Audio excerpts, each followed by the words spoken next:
we go. Hey. Nice. Okay, I have to ask. Yeah. Did our intro song get like an upgrade? I mean, I made it longer. Oh, just that? Yeah. I feel like it was like a little bit more like hypey tonight. I don't mean, know. maybe we're just extra hyped. Maybe. I am so excited for our guests tonight. I mean, oh my yeah. gosh. Yeah. I have to say, it is such a privilege every week getting to chat with the caliber of guests that we get to chat with, like across the board.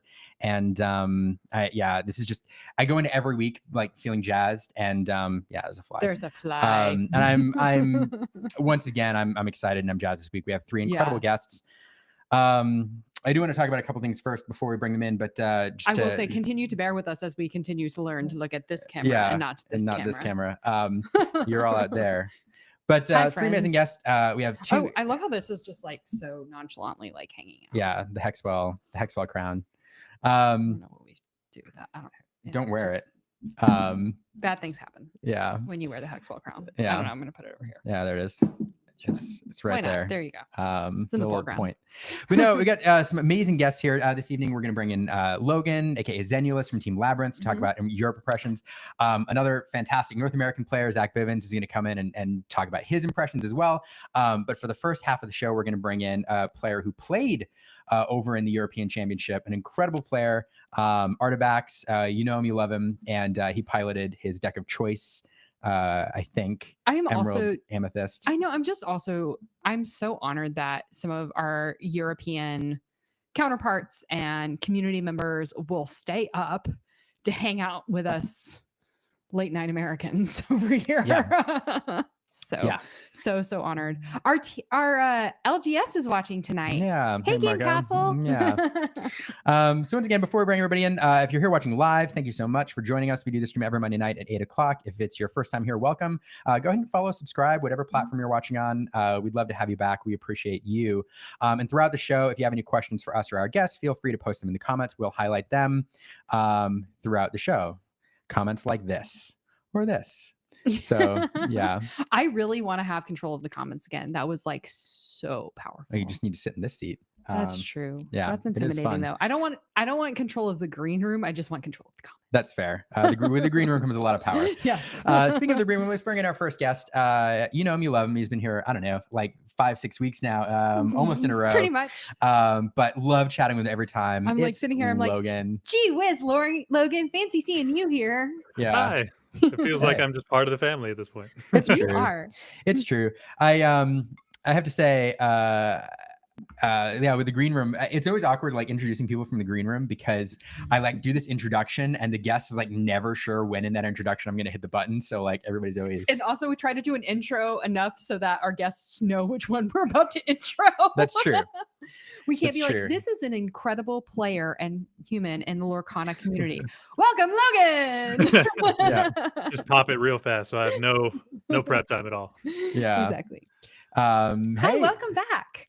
Well, thanks for having me again. By the way, just so everybody knows, I did finally get my Illumineers pen. Yeah. For doing well in trivia. It genuinely is as beautiful in person as I thought it would be. So this is getting framed ASAP. Aww, thank you. Thanks. I'm very slowly putting together like stuff behind me. It's like I'm a really big playmat guy. Mm-hmm. So each set champs, with the exception of the Mirabelle, I was only able to play in one and got knocked out before the finals by my new locals, Ben and his wife. Her name escapes me at the moment, but they're in the Forbidden Mountain. Oh yeah. So like pretty much every event that happens, they send me the links and like, come play with this. So I'm immediately having to fight against them for top cut and all that. But yes, this is one of the first things that's getting framed and all of my stuff. Thanks, Logan. Thank you. That's so nice. That means a lot. You're one of the first ones to mail out. I'm way behind on sending them, but yes, everybody who is theoretically watching and waiting for theirs. Like I just saw Dan and Lily pop in. Yeah. Dan, we had a deal that I will deliver yours in person. Yeah. So we haven't seen you, but like they're coming. Yeah. So these are our trivia pins. If you want to win one and you're watching, you have 2 ways to get one. One, you either join us on our live show for a round of trivia and brave the trivia gauntlet, or B, jump into our Discord server where you can play trivia, throughout the month, and the winner every month gets the pin sent out. So I would like to say that it shouldn't be a gauntlet. There's normally like 5 of us playing, but gee whiz, Caroline's questions are tough sometimes. That is true. She scales them. But actually, like I think she tailor makes them for who's going to be here to how hard they actually are. That is true. And like what the topic is, yeah, like the Daniel and Lily questions, I was like, that's just mean. But then like Daniel actually knew some of them, and I was like, oh, okay, I'm just bad at trivia. That's bonkers. Well, I'm excited to talk about the European Championships. I know you watched most of it. Before we do that, let's bring in our other guests. Let's start with another player we love to have on the channel. He hasn't been here for a while.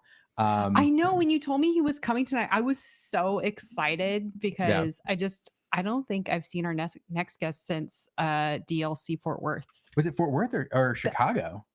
I didn't go to Chicago. Oh, you haven't seen him, but so we had him on the stream at Chicago. Oh yeah. But I haven't like seen him in person or gotten to talk to him since Fort Worth, and so I'm so excited for him to be here tonight. All right, well, let's bring him in. We can just talk, and then we can talk. Well, let's bring him in. It's Zach Bivens. Hi, Zach. Oh my God, is that Zach Bivens? It's the Zach Bivens. Capital T. That is true. The Zach Bivens. Zach is competing in the North American Challenge when it comes up here in January. So super excited for that.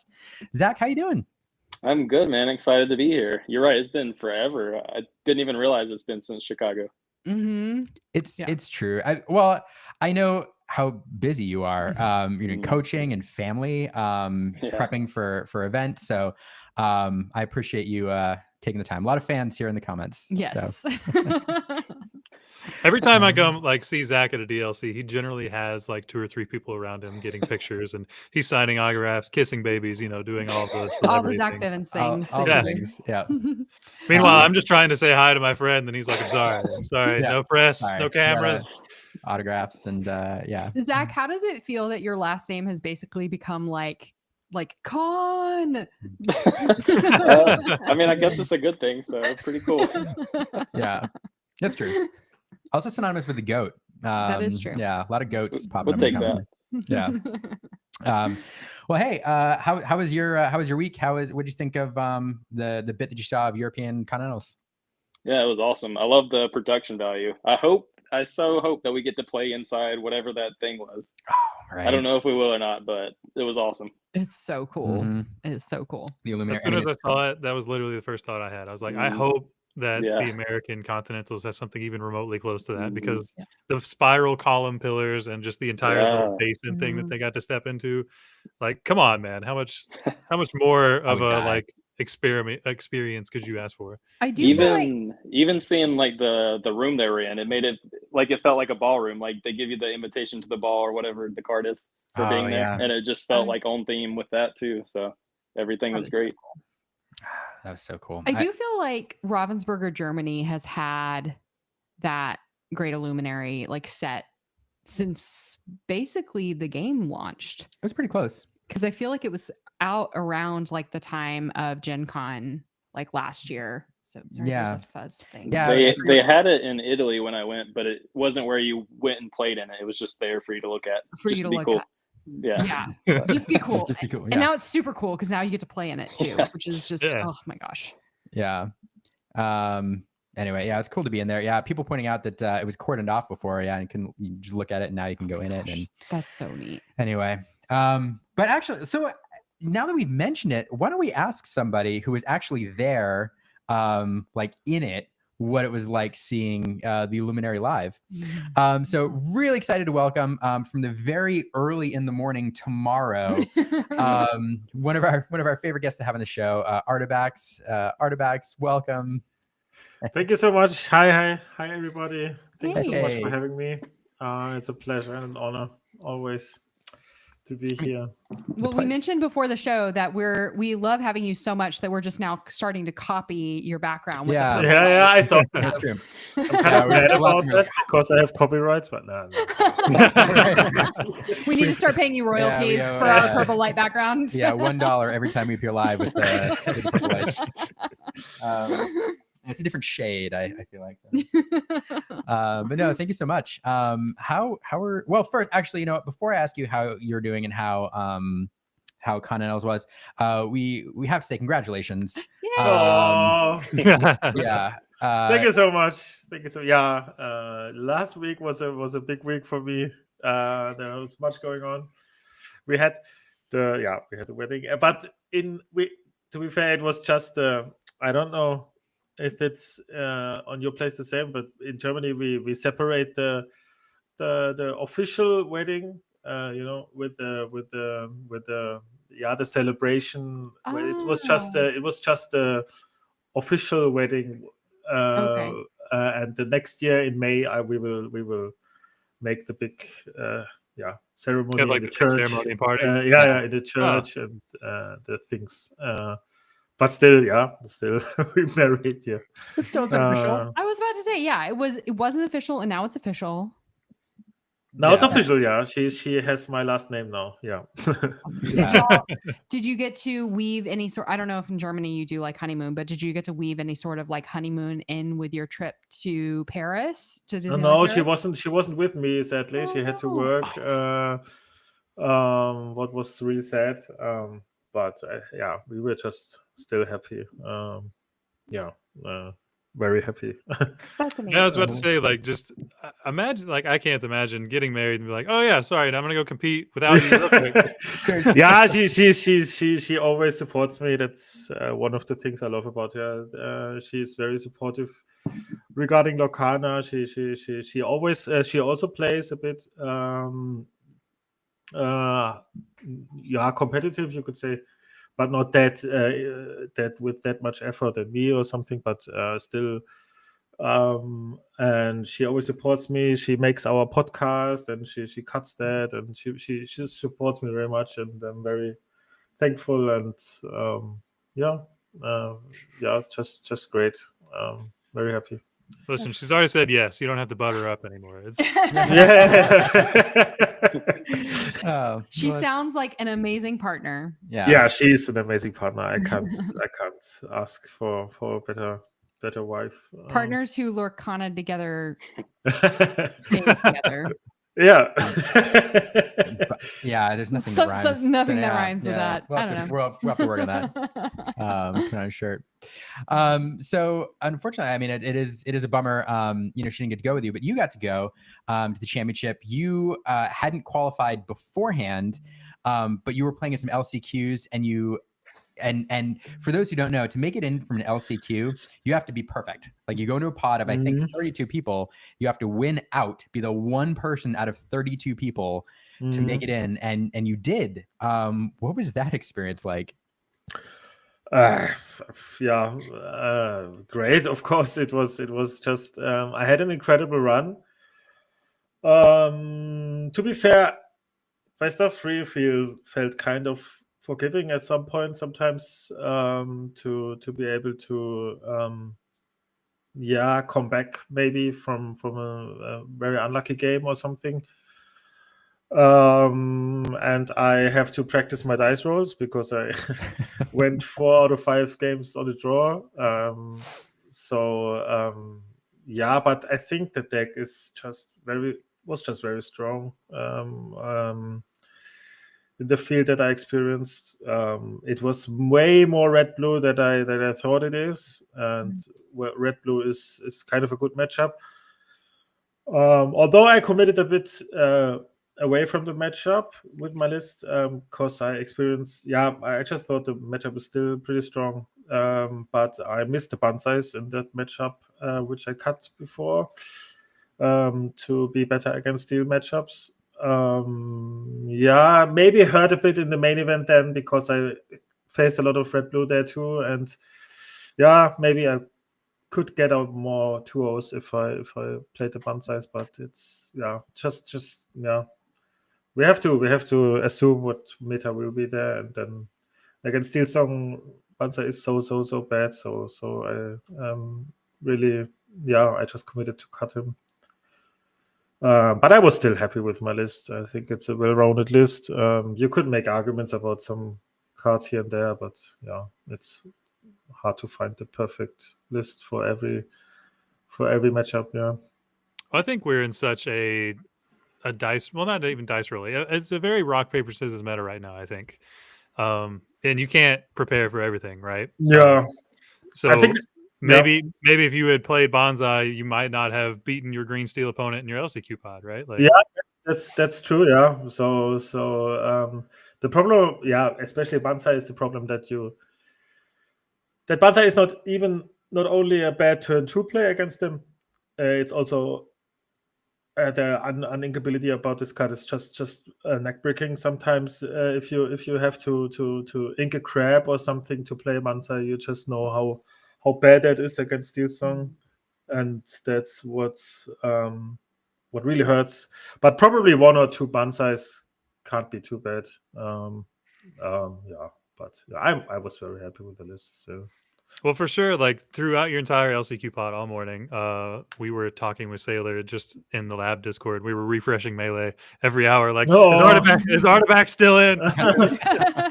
He's going. And like, as soon as you made it to your round 5, and I believe, were you on the draw round 5?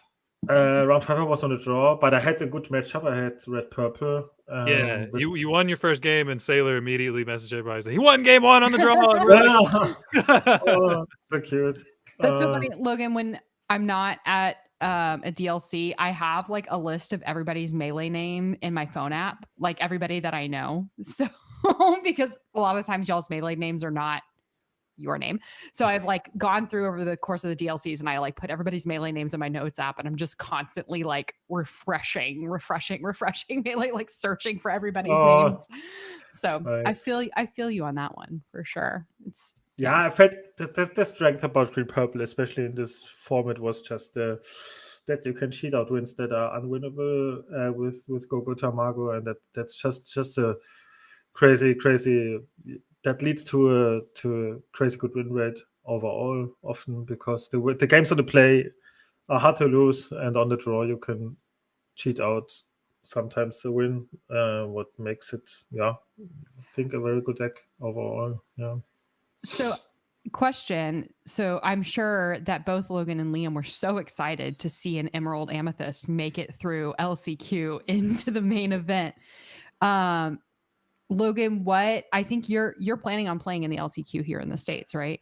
Yeah, so I got my ticket. So does that change your calculus, or does that weigh in, like seeing Artifacts go through his LCQ, make it into the main event with your favorite deck? What are you thinking? So I think it's hard for us to judge a month out what our projected meta is going to look like. America or just North America and EU in general tend to have very different metas. I think that Ruby Amethyst and Emerald Amethyst were very well positioned for the European continentals. Because, I mean, obviously, not only did Artifacts win his LCQ, his partner, Lorcana deck lists, also won his LCQ. And it did very well. It was very, very close. Like, Lorcana deck list did make top 16, and Artifacts was very, very close to that. I think North America has a lot more steel in general. I think that there were a lot of maybe pivots on the main event to Ruby Amethyst or Ruby Sapphire because of how many Amber Steel lists made it through their LCQ pods. I think that was the most converted deck day, like on the LCQ day. So I don't know. It's really hard right now to pick a deck for an event to feel super confident in. I think we're very much so kind of back to a set 3 meta where there are 5 or 6 color combinations that can win and do well if you hit the matchups you want to hit. That's fascinating. So you could, so players were able to adjust their main. I was just about to ask. Yeah. Can you change Artifacts? Were you able to change between the LCQ and then the main event? Yes, I was, and I were able to, and I did only one. I changed one card. I played a third rose, a white rose for the gazelle that did nothing in my LCQ. So this is actually not correct. In the LCQ, I played one gazelle for one white rose, which I cut then for the main event because gazelle did nothing. In this high, it's a very, very fast meta. Yeah.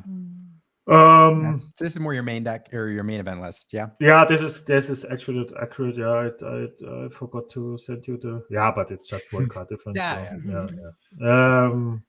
Yeah, we were able to, but I was still. I mean, in the whole area set on Friday, I saw so many red blues, but you still don't know if it's in the main event the same. Maybe some people change the decks, or the main event players were not even playing there, so you can't know which meta will be there. I just experienced a lot of red blue there, and green purple also very much. So I was very afraid is to maybe too much, but the one deck I was really afraid was purple steel. I think all other steel matchups are kind of doable for green purple. But purple steel is really, really rough, and I was afraid of that. But purple steel was. I'm glad that purple steel was not that popular. Probably because purple steel has not the best meta share for the rest of the field. Red blue or something. So yeah, I was happy how the meta was then. So felt kind of confident then in the what the meta regards. Yeah. Oh, sorry. Oh no, I was gonna ask Zach, like, what did watching kind of the event this weekend? Were you surprised by anything that kind of came out of the LCQ into the main event? Well, the other question I had for Zach was, Zach, you also played. You flew over to Europe to play in. Was it Oakham? No, Bologna. Bologna, right? Yeah. So you got to experience both the American and the European side of challenges. So Logan said something about the meta as being a little bit different in America and Europe. What are your thoughts on how, like the similarities or differences generally? So I mean, in my experience, it was pretty much the same, but it was a small sample size, so it's hard to say there. But looking at the tournaments recently, you can tell that North America has more green still, for example, than EU does. So there are some slight differences, but it's gonna be roughly the same no matter what. Yeah, that's interesting. Your question was thoughts on the tournament in general? Yeah. Just like as you're preparing for the North American challenge. Yeah, I think one thing that sticks out for sure is Amethyst is crazy. I have said before every single DLC that I really want to be playing an Amethyst deck because consistency is king, and that's what Amethyst brings. I haven't been able to do it very much because the power level really hasn't been there for Amethyst. While it's been consistent, it hasn't had the power level that it does now. When it gains cards like Genie, it's just crazy. So yeah, I think Amethyst now it has that consistency and it has a much higher power level. So yeah, Amethyst. No, it was no shock to me that 6 out of 8 decks had Amethyst in it in the top 8. I was a little shocked to see 34% Ruby Sapphire. I expected I expected like 20% or something, not 34. Yeah, the problem is there were 2 French teams, with both were 8 players in the. And they all committed to the same deck, and that kind of disrupts the meta play maybe a bit. With 96 players, it doesn't take much to skew that for sure. That makes sense. So Artifacts, did you just say there were 2 French teams that had 8 players? I don't know exactly, but I heard about it. I can't confirm it or something. I just heard about it. That I know the 2 teams. I don't know if that's 8 people or something, but it felt like 8 people of either team. So, and they were all playing red blue, and it felt like all the same list. So kind of disrupts that a little bit probably, because like Zach said, if it's only 96 players, it's easy to shake that up. That number 1 seed Ruby Sapphire list was pretty crazy. Yeah, that was crazy. I played next to him in like, I don't know, 5th or 6th round. And, as an opponent, if you see turn 1 Popsicle, you think, okay. And then turn 2, Flynn, Sisu, Mana. And then you think, what's going on here? You got aggroed out. It was crazy. Do you know what he lost to in top 16? I think it was red purple, but I don't know actually. Yeah, that would make sense. I was about to say that would absolutely make sense. Now I gotta look this deck up. It's crazy. It was like a red purple deck, but you have blue ramp and you have 4 popsicle and 4 Hyrems. I was only running 4 popsicles and for Tamatoa, and it was like, okay, why are we playing Tamatoa? He also had forward McDuck Manors just to feed your Hyrum, I guess. Yeah, that's fascinating. Got to draw cards somehow, I guess. Yeah, but in a closed decklist format, it's very good in closed deck. It can cheat out some wins you never expect. Man, when we saw it, we were like, we guarantee this guy won some games just because no one could just understood what he was doing before. It's out. For example, Kit is autoing against Red Blue, and then they slam a Flynn, and then just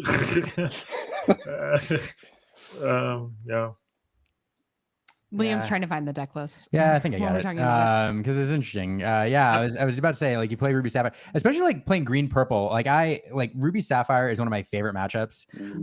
You sit down against and you're like, all right, I know exactly how to run this. If you see a Flynn Rider drop in turn 2, I'm like, what? Yeah. Is this the list you guys talking about? Yeah. And the fact that the matchup is so good, it's hard to find the perfect green purple list, because you need to know exactly how you commit to that matchup and how and what you cut to be a little bit less aggressive, but to get better in other matchups, but still be very good in that matchup. That was very challenging for me to find out the perfect shell for that. Two main insights. If you want to hear from me, Red Purple was crushing. Red Purple was really crushing. If you see the statistics, it's just crazy. I think there were only 6 Red Purple lists in the total tournament, and 3 out of that 6 were the top 4.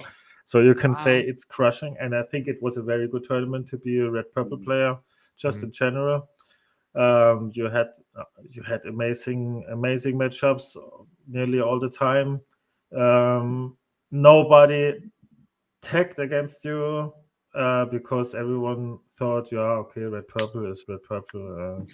Doesn't change since set 3 or something. And I don't know. But it was a great weekend for Red Purple players. And I think, but maybe that's just my insight or my feeling, that Green Steel is really, really, really I don't want to say not good anymore, but it's really hard to find a really good Green Steel list. It's the power level of the other decks just raised, and Green Steel didn't raise in set 6. Well, I mean, maybe there are some 2 Plutos or something, but that's not very, very meaningful.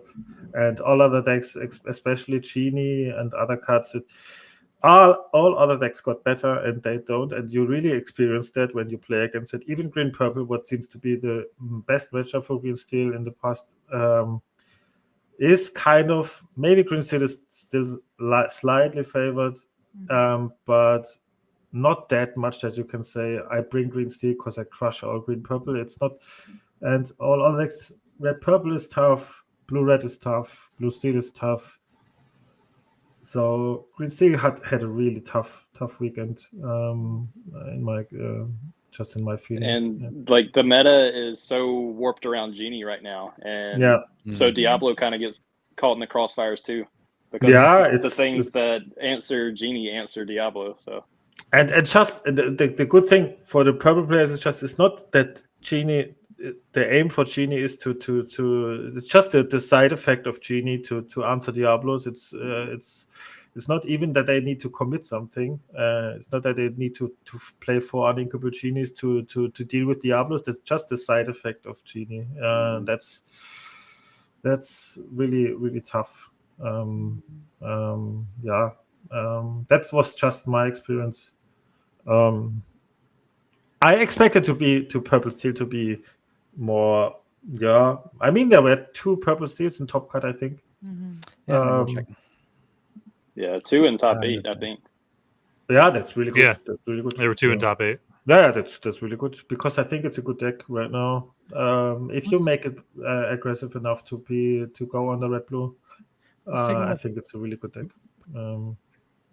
I'd say I'll take a look at one of the lists here. We have it up, one of the two lists. I played in a 1K over the weekend, so I missed some of the Europe coverage. But I, like, full disclosure, I don't get to play as often as I'd like because between work and everything else, like content creation takes up a lot of the free time. And so I saw my chance to play in a 1K this weekend at our local game store. Shout out to Game Castle, and I went and I brought in green purple, and I ran into two Amethyst Steel decks in the first 3 rounds. And I got rolled by both of them. Yeah. Exactly the list that you show right now. So, Exactly that list that you show right now. I was so happy that I didn't face something like this. This is green purple crushing in every regard. 3 Thriadicans and 3 Calhoun. Oh, it's crazy. Calhoun is such a backbreaker. Like, you don't want to face this as green purple player. And to have a good matchup against green purple is kind of a good spot right now, I think.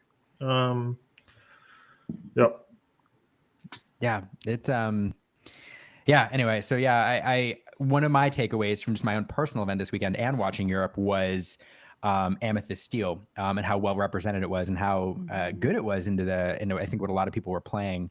The one I played had it leveraged Dock. It kept bouncing Dock to draw 2 cards, and then Seven Dwarfs Mine Train came out, and there were pirates, and it was just ridiculous. There were knights in there. Yeah, so I don't know. It was shout out to Grace. Thanks for humbling me a little bit. So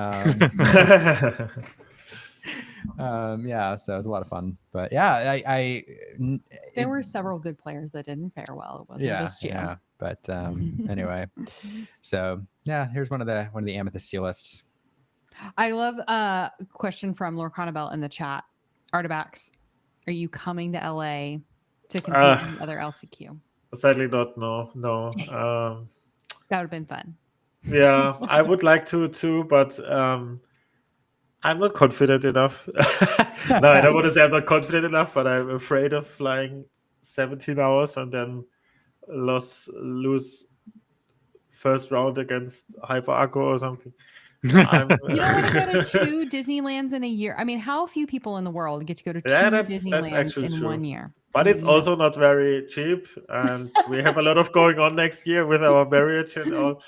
So you simply take the money for the party, you put it towards this trip. Absolutely. Logan, stop. No, absolutely not. Absolutely not. Artifacts, you have your priorities straight, sir. Oh, that's a really good idea. I asked my wife.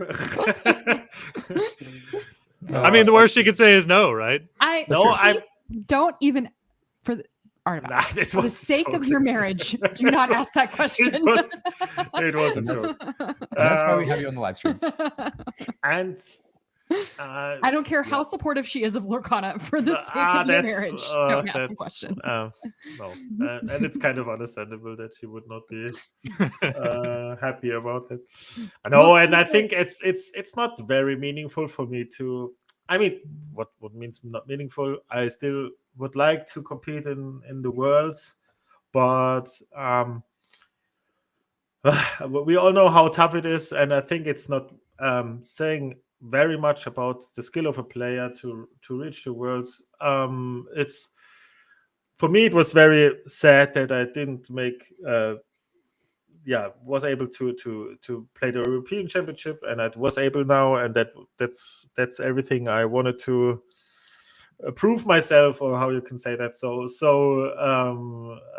because if you experience it at the tournament, was very, very tough. I had 2 wins and 5 draws, and I can't say in this high competitive field you can't say oh, I skill gap anyone with the 2-0. It's so likely that the player on the play wins, and to 2-0 someone is very hard, especially in a matchup that's kind of even, and then they won't mistake. I can tell you stories about Gogo Tamago did nothing the whole day. Nothing. It rotted in my hand. Yeah. And I was kind of greedy. In the backside, you could say it was wrong, but it's to keep her too long. Because in the past, I thought, okay, I have turn 4, turn 5. 2 Gogos in my hand. I will never lose this. But my opponents, I mean, it seems simple, but it sometimes isn't. They were very, very, very cautious about questing, even with big Sisus or something, to never let Gogo go online. So it was just you really experience the skill difference obviously in a European Championship. There were obviously no bad players. All know exactly what they do, and so you won't get many opportunities to punish opponents for bad plays, and that's just a fact. So I could say I'm happy with my run. I didn't lose a single set, but was not able to get enough 2-0s to make that 2. What's kind of sad, but I was still not disappointed or something. I made top 32. I got the Elsa's Palace, and it's fine for me. I'm not. Of course, when you are in the last game, and then because all games I lost was all 18, 19, 17, and then you think, oh my gosh, this one thing, and why don't I top deck a goat or something? But it's just a game, and you need a little bit of luck, and most of the time you even need your opponent to brick sometimes to be able to 2-0 them. Yeah. Well, that's something we've been saying about best of 2 format. I mean, really since it started. It is so hard to play best of 2 format and consistently feel like you have control every game. You need a non-zero amount of luck to go far in a lot of these events. You need to, not only draw well, you also need your opponent to miss key turns occasionally to actually get the win. Can I ask a question? Just of the three of you, like all of y'all are such skilled and competitive players, and I hear a lot about the best of 2 format, and I know enough competitive players where I definitely understand y'all's frustration with that.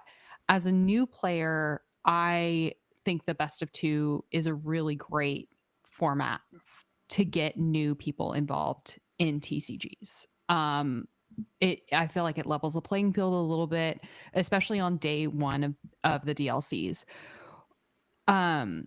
Do y'all kind of see the benefit in that? Do you have a way that like you wish it would be done that is still, because when you're a new player and you're in a best of 3 and you're down 2 games, like it is, especially for someone like me who is not competitive by nature, like I don't actually enjoy competing. It's really demoralizing. And so being in this best of 2 format, there's for me like always hope a little bit. Well, I was gonna say, I think the question is like, because I agree with that, but should there be a different consideration between the nationals and the qualifying events? Yeah, I get. Yeah. Well, and it sounds like the LCQ artifacts you played in best of 3 format, even in the LCQ. So what are y'all's thoughts about like this best of 2 in the day 1s of DLC? I mean, because we do go to nationals rather. Yeah. Yeah, DLCs I can understand it a bit more because you need to sort out many players but I think really in the Continentals it was the wrong format. I think it's you really want to determine a winner, and it's just very, very frustrating sometimes to not have that because the problem is I try to be always very indifferent because I think it's sometimes easy to say if you lose you can always. I think maybe you search for excuses why you lose or something. I don't know if it made any difference. If best of 3, I wouldn't say easily I made day 2 or something. That's kind of not the fact. But I think the lack of games played is the problem in total because in best of 3 more games are played and the more your average win rate works out then. So yeah. Yeah, But I would agree. I mean, in artifacts for you, I think it's, interesting because I think here in the US, I equate it to like soccer versus football, y'all's football. Like in the US, the fact that there can be draws in soccer is like so many people in our local community where we have a soccer team is like it's hard for them to equate that. But then even when you get to the World Cup, you get at that level, like somebody has to win. Yeah, that's and so we're a little bit in this like draws are fine during the season, but like when we get to that, somebody's got to win. Zach, what do you think about that? I have a lot of thoughts about that. Yeah, in an ideal world, I think I do prefer best of 3. I think for DLCs, 2-game format is the way it should be, unfortunately. It's going to be a long day. This is a lot of people's first TCG. Like you said, 2-game format is a lot less intimidating for a lot of people. I think it just makes a lot of sense when you have 2,000 players. I think for something like the Continentals or whatever they call it now, best of 3 does make more sense. But there's pros and cons to both. The die roll is unfortunately massive in best of 3. Being able to be on the play first, being on the play twice is a huge advantage. So there's negatives to that as well. But I think that no matter what, you're going to see the better players rise to the top. Yeah. I think that the better players are just going to win no matter what it is. They're not going to waste their time worrying about if it's 2-game format or best of 3 or whatever. They're just going to prepare for what it is and go and win anyway. So I don't really put a lot of stock into people that I don't like that people do complain so much about best of 3. Everyone seems to think they would have won that 3rd game if there was that's also what I want to say. Yeah, that's exactly what I can also completely agree with that, because if I had best of 3 in DLCs, I kind of screwed up in DLCs, and I just don't want to say, oh, it's best of 3, easy. I went 9-0. It's the first thing people jump to, like, oh, I would have won that game 3, whatever. Like, no, the other person thinks the exact same thing. So. Yeah. No. So you have like 90% of the player base thinking they would have. Yeah, but just the number of games is still a thing. I think if you play best of 3, if you play more games, then your average win rate is more reflected. But yeah. Thank you for engaging that topic of conversation. It's something that comes up on our show so much, and I remember when Ravensburger first told Liam and I that they were going to do this best of 2 format, and I just thought it was just such an incredible. Yeah, it was Lorecast episode 1. Yeah, it was such an incredible thing.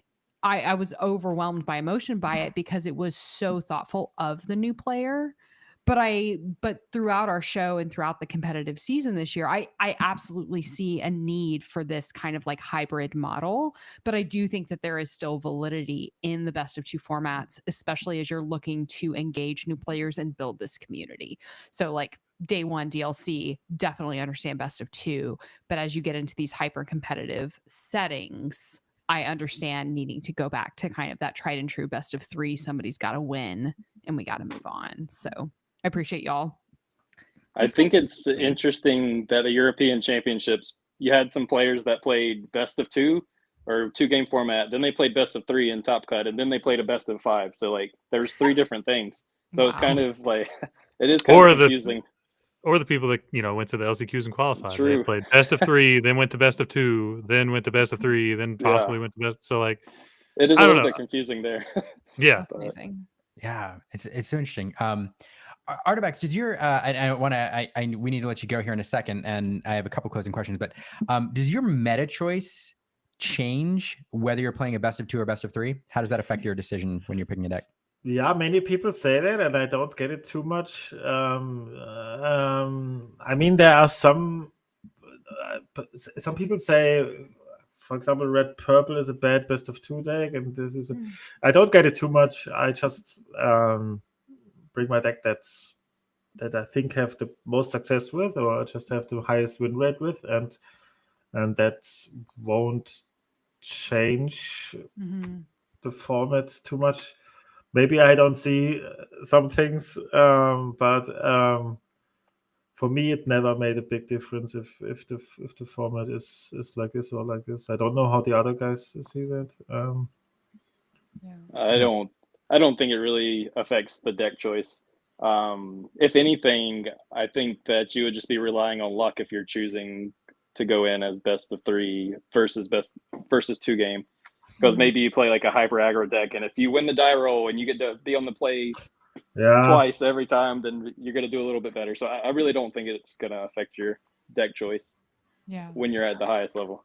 That's true. Make a sacrifice to the dice gods, and then basically, like that's the only thing I can think of that you change your deck. Then take in your Amber Amethyst deck. No, that's awesome. I do want to, Artifacts, I do want to let you go and ask you for your closing thoughts, because I know it's late there. But before I do that, no problem. No problem. Just I have time. I want to make a shout out here. If you're interested in, what Artifacts and one of his very good friends and testing partners, Lorcana Decklist, has to say about LCQ, make sure you set out, or not LCQ, but the European Championships. Make sure you check out Articast, episode 7, where they're giving their full breakdown. Can't recommend this podcast enough. 2 fantastic players and people. And if you're listening to competitive Lorcana content, this one should be absolutely at the top of your list. So if you're watching right now, wonderful humans. Make sure you add this to your list, and you'll get Artifacts and Lorcana Decklist's full thoughts on this. But before we let you go, any closing thoughts on European championships? Anything that we missed? I don't know. How cool was the Illuminary? Yeah, that's another question. What's the Illuminary? The set. The set piece that you guys played. That was in every DLC, like just for just a background or something. And I think this time they played in it or something. I was so I had so much to do that I didn't see it. So this looks very, very, very cool. And I was kind of curious about since the first DLC, Lil, what's up with that thing, and it's so cool. I did very much effort in all of that. That we will be playing in a castle thing. It was crazy. We felt like VIPs down there, and it was just a great experience. I was very honored and happy, of course, that I was able to compete there in the European Championship, and also doing not too bad. No, I think you can be very hyped about the NA national, continentals. I think they will do not less, I think. It certainly won't be worse. No, I think it's probably way bigger. I don't know exactly, but I think it's a great experience for everyone. Not only if you play there, just be there was a great experience for many people, I think. Oh man, so great thing. Final question before we let you go, and it's kind of on this subject. We went from at the beginning of the year, we had no idea DLCs would be a thing, or there would be a competitive circuit. I cannot believe we found out about DLCs like the 3rd week of March, like in March this year. Yeah. Like literally, this has been less than 9 months of our lives, y'all. It's crazy. Yeah, it's crazy to think about. So going from at the beginning of the year thinking there'd be no competitive scene to now having completed a season of DLCs and nationals in Europe, and now we're going to continentals and in North America, and we're going into worlds. What are your thoughts on looking back at this first year of competitive Lorcana? How do you think it went? What are your thoughts? I think it went very well, very, very well. And for me, it's personally always important to stay calm and patient. And I think there's so many criticisms about the how they set it up and something like that. Maybe they didn't know even that the game will sell that good, so they just tried it out and then it went well, and then they need to set up big tournaments and sold 500 tickets, and we wanted 5,000 and they need to get a bigger hall. And then, so I think overall they did a really, really good job. And if we criticize it, it's need always to be, how can I say, good-minded, to be better in the future, and not I think overall they did a good job. Maybe there are some things they can do better, but I think just as a final, the 2-game format, for example, you can say it's wrong, or you can have your own opinion on that, but it's still a thing that they react on the community, because the community were complaining very much about the dice roll, and it was their way to react to that.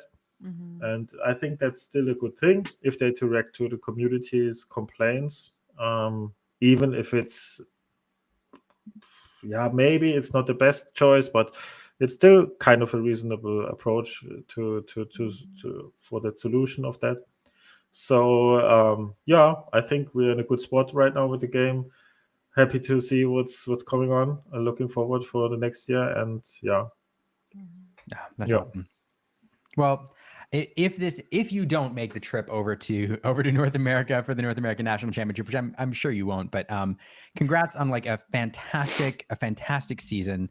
What you've done this year has been incredible. And, that's just my final. It was incredible for me too. I started this game. I was I never was high competitive in the past. I played World of Warcraft TCG and Yu-Gi-Oh! A bit, but not. Hey, I also played World of Warcraft TCG. Yeah, I was in San Diego in the World Championship 2007. But that's my highest competitive thing till date, and I was very young. Don't know how I got there, but I think the highest I ever got was like Disney's version of Continentals for World of Warcraft. Yeah. I played Murlocs. I played always Paladin, control Paladin with Leon Hansen. And I just started the game, and then someday my I have to say wife now. My wife told me to start streaming, and I started streaming and made Pixelborn, and then I climbed the ladder, and then the Pixelborn tournament starts, and then it went to the thing that it is now. So it's overwhelming for me. And thanks for everyone who's kind to me, who supports me, who thinks it's worth watching my content. So thanks for everyone.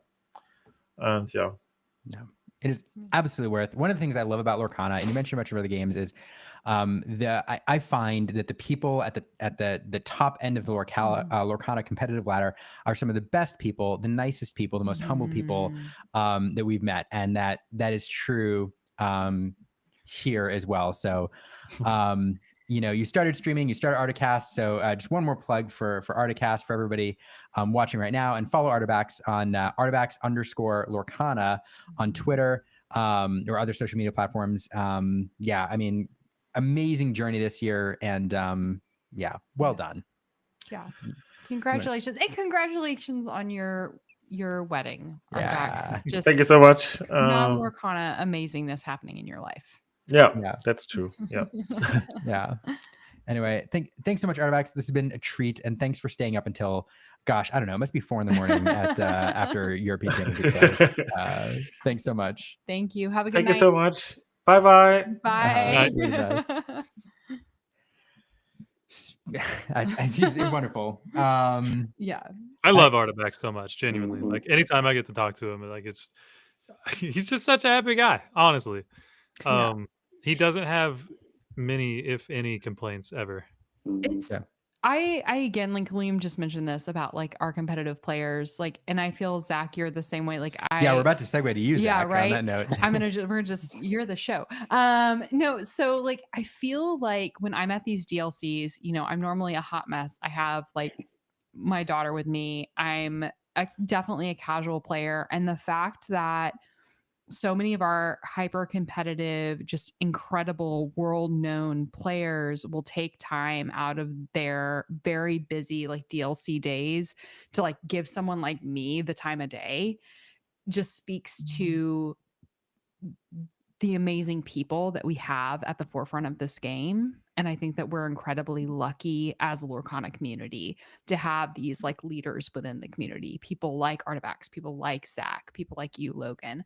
Like, it's just amazing. It makes me feel like, and I'm sure if Dan is still watching, from Dan and Lily, like, y'all are people that I'm proud that my daughter can like look up to y'all as people who are really experts within your field. And so anyway, just amazing. Artifacts is amazing. Anyway, yeah. And, yeah. Gosh, I'm No, emotional here before. well, no, like the emotional part I of our just, show is like- coming up. We still have to. I know, but I talk just about- like sit there and I remember like it was during Fort Worth, and I don't know why Fort Worth was just like such a huge moment for me, because I think Elena was just starting to walk and she was all over the place and crazy, and like Zach had a really stressful day, and I remember standing outside of the Fort Worth Convention Center, Zach, and you like took like 10 minutes and you and I just like chatted, and I had like a child like running around all over the place. And I knew you were in the middle of a really, really stressful day, because I think it was like day 2. And the fact that you just like chatted with me rather than being like, hey, this is my time to veg, just meant so much to me. So I really appreciate. Well, I remember in Atlanta being excited to run into you. So Aw. yeah, it was Yeah, awesome. You were with the babies sitting like on the floor over there. Yes. I Yeah, remember I that. was like, I didn't know I had stationed myself at the exit, but apparently I had Yeah. stationed myself at the exit, which was like the most amazing place to be, because as Mhm. everybody was leaving the challenge, I got to see everybody, and it Mhm. was amazing. Yeah. Yeah, I was really excited to see you there. So Aw. Well, Zach, I thank you for taking time to talk to us tonight. We are all, I think, so excited to see you perform at nationals this year. How are you? We're like a little less than a month out. How are Mhm. you feeling going into that? very, very excited. No clue what deck I'll play as usual. I play whatever. Of course. We wouldn't want it any other way. I can I before you finish answering that question, because I need the rest of that answer, but I have tried to, like, numerous times. I've had this brilliant idea. I'm like, Oh, wait, yes. well, it's every DLC. I'm like, okay, So he's gonna predict what Well, deck you're gonna play. no, not predict. I'm like, here's my genius idea. I'm like, I know Zach is going to go into this tournament with like a brilliant off-meta deck that nobody expects. So what I'm going to do is I'm going to talk to Zach. Zach and I are tight, and I'm gonna. You think Zach, you and Zach are we're tight? We're friends. And I'm like, okay, here's what I'm gonna do. This is content creator like genius. I'm like, I'm gonna talk to Zach like a week ahead of time. Oh, I And remember we're this gonna idea. film a video with his like crazy deck that he's bringing in. And then on like day 2, like as the tournament's ending and like nobody can gain competitive benefit, I'm gonna drop that video and get all the views because he's won the tournament. Because he's like, yeah, he's Yep. qualified at the top with his crazy deck. And I've had this idea like 4 times, like 4 That is different very challenges. true, actually. And every time what foils me is going into that week, like Wednesday, Thursday night, Zach's like, yeah, I have no idea. I've got like 3 options, maybe 4 options. Even when they've got like sub options. And I don't know. I'm still testing. I'll decide the night before. And so I can get it done because that's the way it goes. Yeah, I think that's the best idea ever. I remember in Vegas when you said that, I'm like, yeah, that's such a genius idea. Sorry, I don't know what it's gonna be. And I thought when I got to Vegas, I thought I had it all figured out, knew what I was gonna do. But then when I was testing there, like, nope, this is terrible. So I built an entire new deck Thursday night, had to learn it all within Thursday and Friday, and then was the #1 seed. So like, Yep. It's crazy. That's well, how see, it goes. like, he also bamboozled me in Toronto because, like, I think it was the week before he messaged me and he's like, "What are your thoughts on Ruby Sapphire?" Because no, that was because I was coaching someone on Ruby Sapphire. oh, well, see, I didn't know that because, like, me and Humble and Sailor were just like really hammering down on the list that Sailor and I brought to Toronto, and when Zach hit me up, I was like, "Oh my god, maybe he's considering Ruby Sapphire," which would be sacrilege for Zach. But like, I know that's the one deck that I can't bring myself to play, no matter what. We're gonna clip this, and one day, I like will 5 say- years from now, we're gonna bring this clip up. I will say, Aaron Rubens asked me before if I want to learn how to play Ruby Sapphire. I'm like, no, I don't. No, I don't. I don't want to be that person. I don't want to be that person. You can play the fun aggro deck. version. Sometimes you just win. I mean, yeah. I'm sorry, Zach. I interrupted your answer. Yeah. Aaron had How asked are you you about going into feeling? Oh nationals. yeah, I forgot the question. How's it going? No, I feel really excited about it. I feel great. There's lots of time to figure out stuff. I knew that I wanted to play purple, and now that Europe said purple was amazing, and now I'm kind of reconsidering it because I try to always bring what people are not expecting. Yep. Okay. You know. So Maybe at some point it comes full circle, and like you bringing what everybody's expecting is I what was we're about to not say, expecting, Then right? you could but you could also just like do like, amethyst amber and like go rocket. I Yeah. don't know. You could still be completely curveball. I think I'll play and- Ruby Sapphire before I play Amethyst Amber. Okay. We do have a few questions from the chat I want to get to. Before we do What that, about amethyst sapphire? Amethyst Sapphire, blue. Oh man, I okay, love blue purple. all And right, hold on. Before I- we have a question from Sorry. no, that's a great question because it was one of our catch-up questions. Dar Ventures in sorry, ignore that on the screen. Dar Ventures on Instagram asked if we have time, love to hear from the panel on Sapphire Amethyst. Does it have a competitive future? So since Aaron, you asked about Blurple, we'll address Blurple now. What do you think about Blurple? Blurple, I love Blurple, and that and green purple were the first two decks I tested in this set. And Blurple got a lot better, but it's still not there, unfortunately. I think it's the problem with Burple right now is that you ramp into big guys, but then if you play into Ruby and you get Be Prepared, you just kind of cry. And I feel like you can handle that. I feel like it's decks that go wide on you. Like if Amber still just vomits out a bunch of characters, like you don't have any removal. Your best removal is tapping two other guys or something. So like, yeah, it's a lot better. And I've tried so many different lists for this set, and nothing has worked out for me yet. So I kind of feel like it's probably the worst purple deck right now, unfortunately. Well, yeah, just because like green purple has just the aggro side and also the consistency to just grind green out games. Purple, I think that's the best deck in the format. I've been saying that since before the set dropped. My early testing, I was like, I think green purple is the best I've been deck. saying that since set one. So okay, well, you were wrong. So I was wrong for a long time. Everybody wants to know why we keep inviting Logan back, Well, and it's it's like a clock. If you keep saying it, eventually you'll be right. So I'm an Emerald Amethyst believer. This set came out as the first deck I was putting a lot of time into. I talked with Artifacts a lot about his ideas. I genuinely think the deck is very, very strong. I just think it needs the right field to be strong. I still think it struggles into Amber Steel. And I think Amber Steel and Blue Steel can still do really well into Emerald Amethyst. That's just where I am, especially like when you play games against Lorcana Bro and he's on Steel Song, it sometimes very much so just kind of feels unfair no matter what you're playing. That's fair. Yep. Yeah. Like when we're testing with Lorcana Bro, he legitimately has, I kid you not, probably something like an 80% win rate on the team in testing. One of us will come up and be like, this is a new idea. It's so strong. It has such good legs, and Aaron will be like, all right, well, let's try it. And like 6 games later, you're like, I'm terrible. I'm terrible at the game. I don't know what I'm doing. Like, this wasn't a good idea. And then Aaron's like, no, it's probably good. It's just me. Question. Yeah, he's told me about how he basically just Question all my life choices. breaks your will. So Zach, what is it about Amethyst Emerald that makes it you think the top deck in the format right now? So I think it was very bad last set, and I think it flopped to like the best deck right now. Because you gain Genie, which is an absurd card. Genie is so good. You gain Go-Go Tamago, which is nuts. So you got the 2 best cards from the set. The deck is, you beat everything when you're on the play, basically. Like, you're just so fast. And then you can steal games, like Artifact said, with Go-Go when you're on the draw. And you have Ursula, which can take out Steel Song's card, so you at least have a chance against Steel Song. You can Be Prepared with that. Just basically all the decks are chasing after you all game long, trying to stop you. So you're just very proactive, and that's a very good way to play the game. Yeah, I think it just has everything you want right now. But because it's so good, you're not going to play it. That's true.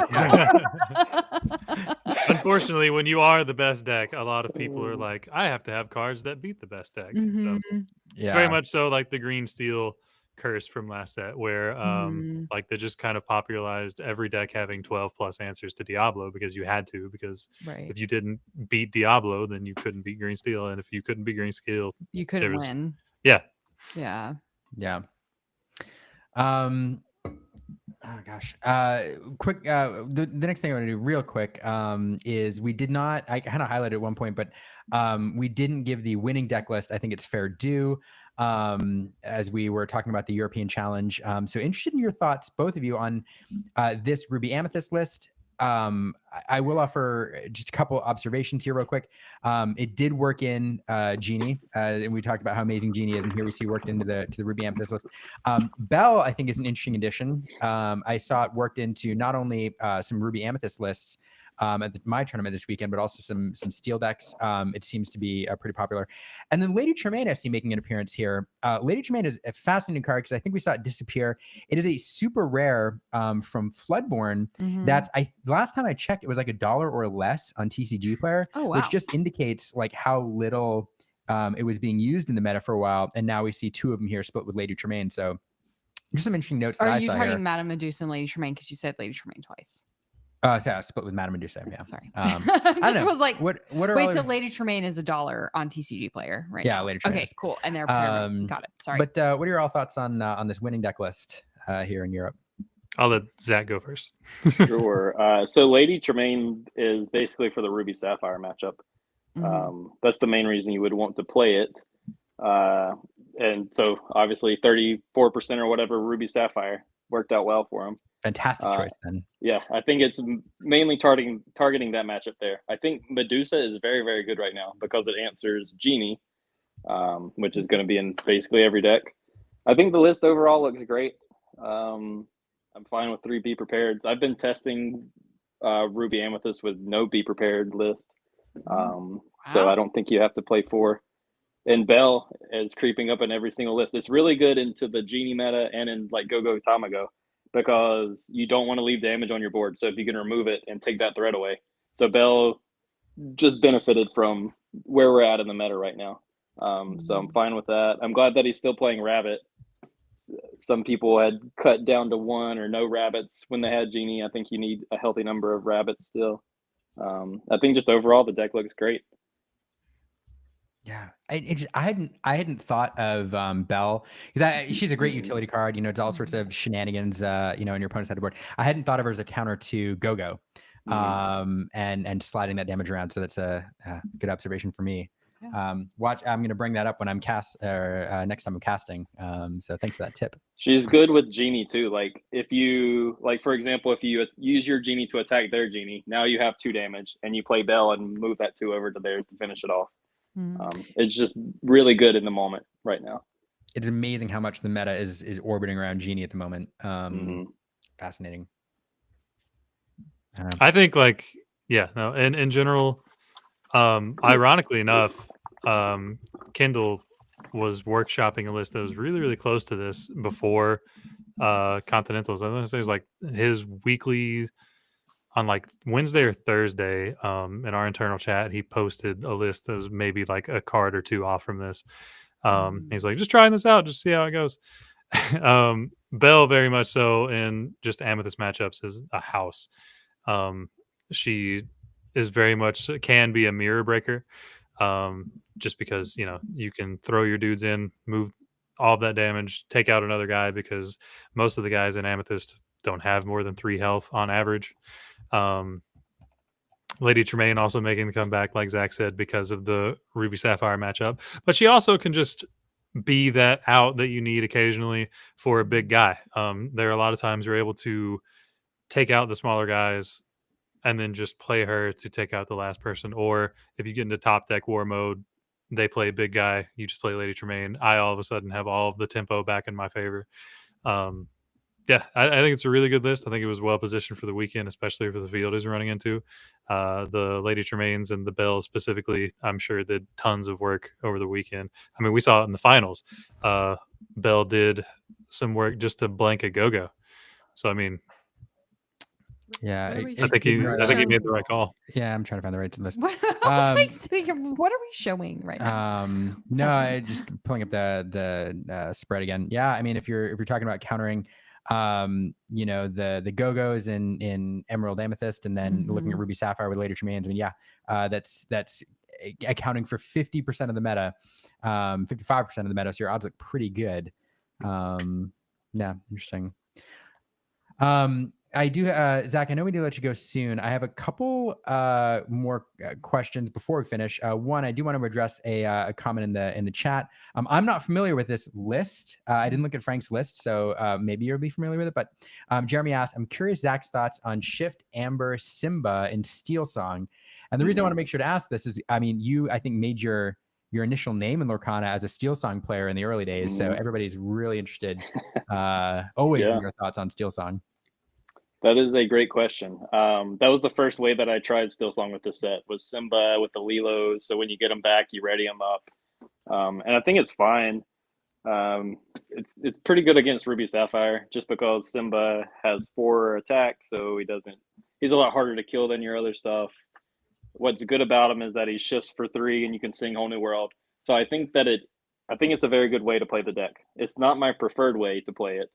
Because he gets pretty punished by like purple decks. When he has 4 health, they can rush a Fox in. He's uninkable. You have to play little Simba to play him. So there's definitely some negatives to him. And I just prefer Amber Steel right now to not play any shift cards. I think it's best without the shift cards, personally. I think it's a lot more consistent. And I think you have the same matchup into Ruby Sapphire, basically, whether you play the shifts or not.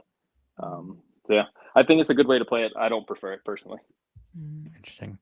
I do. What I love about that comment is, I saw a Twitter debate. I forget who is talking about this at one point, or honestly, I'm not gonna lie, I forget where I saw it, but they were talking about the European Challenge, like meta, and showing this list, and people were commenting and reminding us how this list doesn't tell the whole story, because even within these color combinations, within these archetypes, there are vast differences sometimes in the types of lists that are built.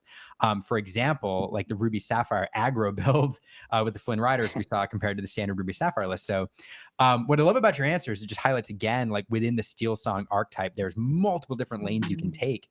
And so even these lists, when we see these color pairings, don't tell the whole story. Anyway.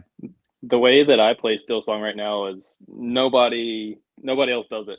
I play Gaston, I play no Robin Hood, I play no shift characters at all.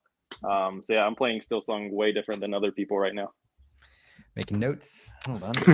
As we would expect. Yeah, of course. Of course, that's the way it is. It's so crazy that I think there are 6 or 7 ink color combinations that you could realistically take to an event and do well.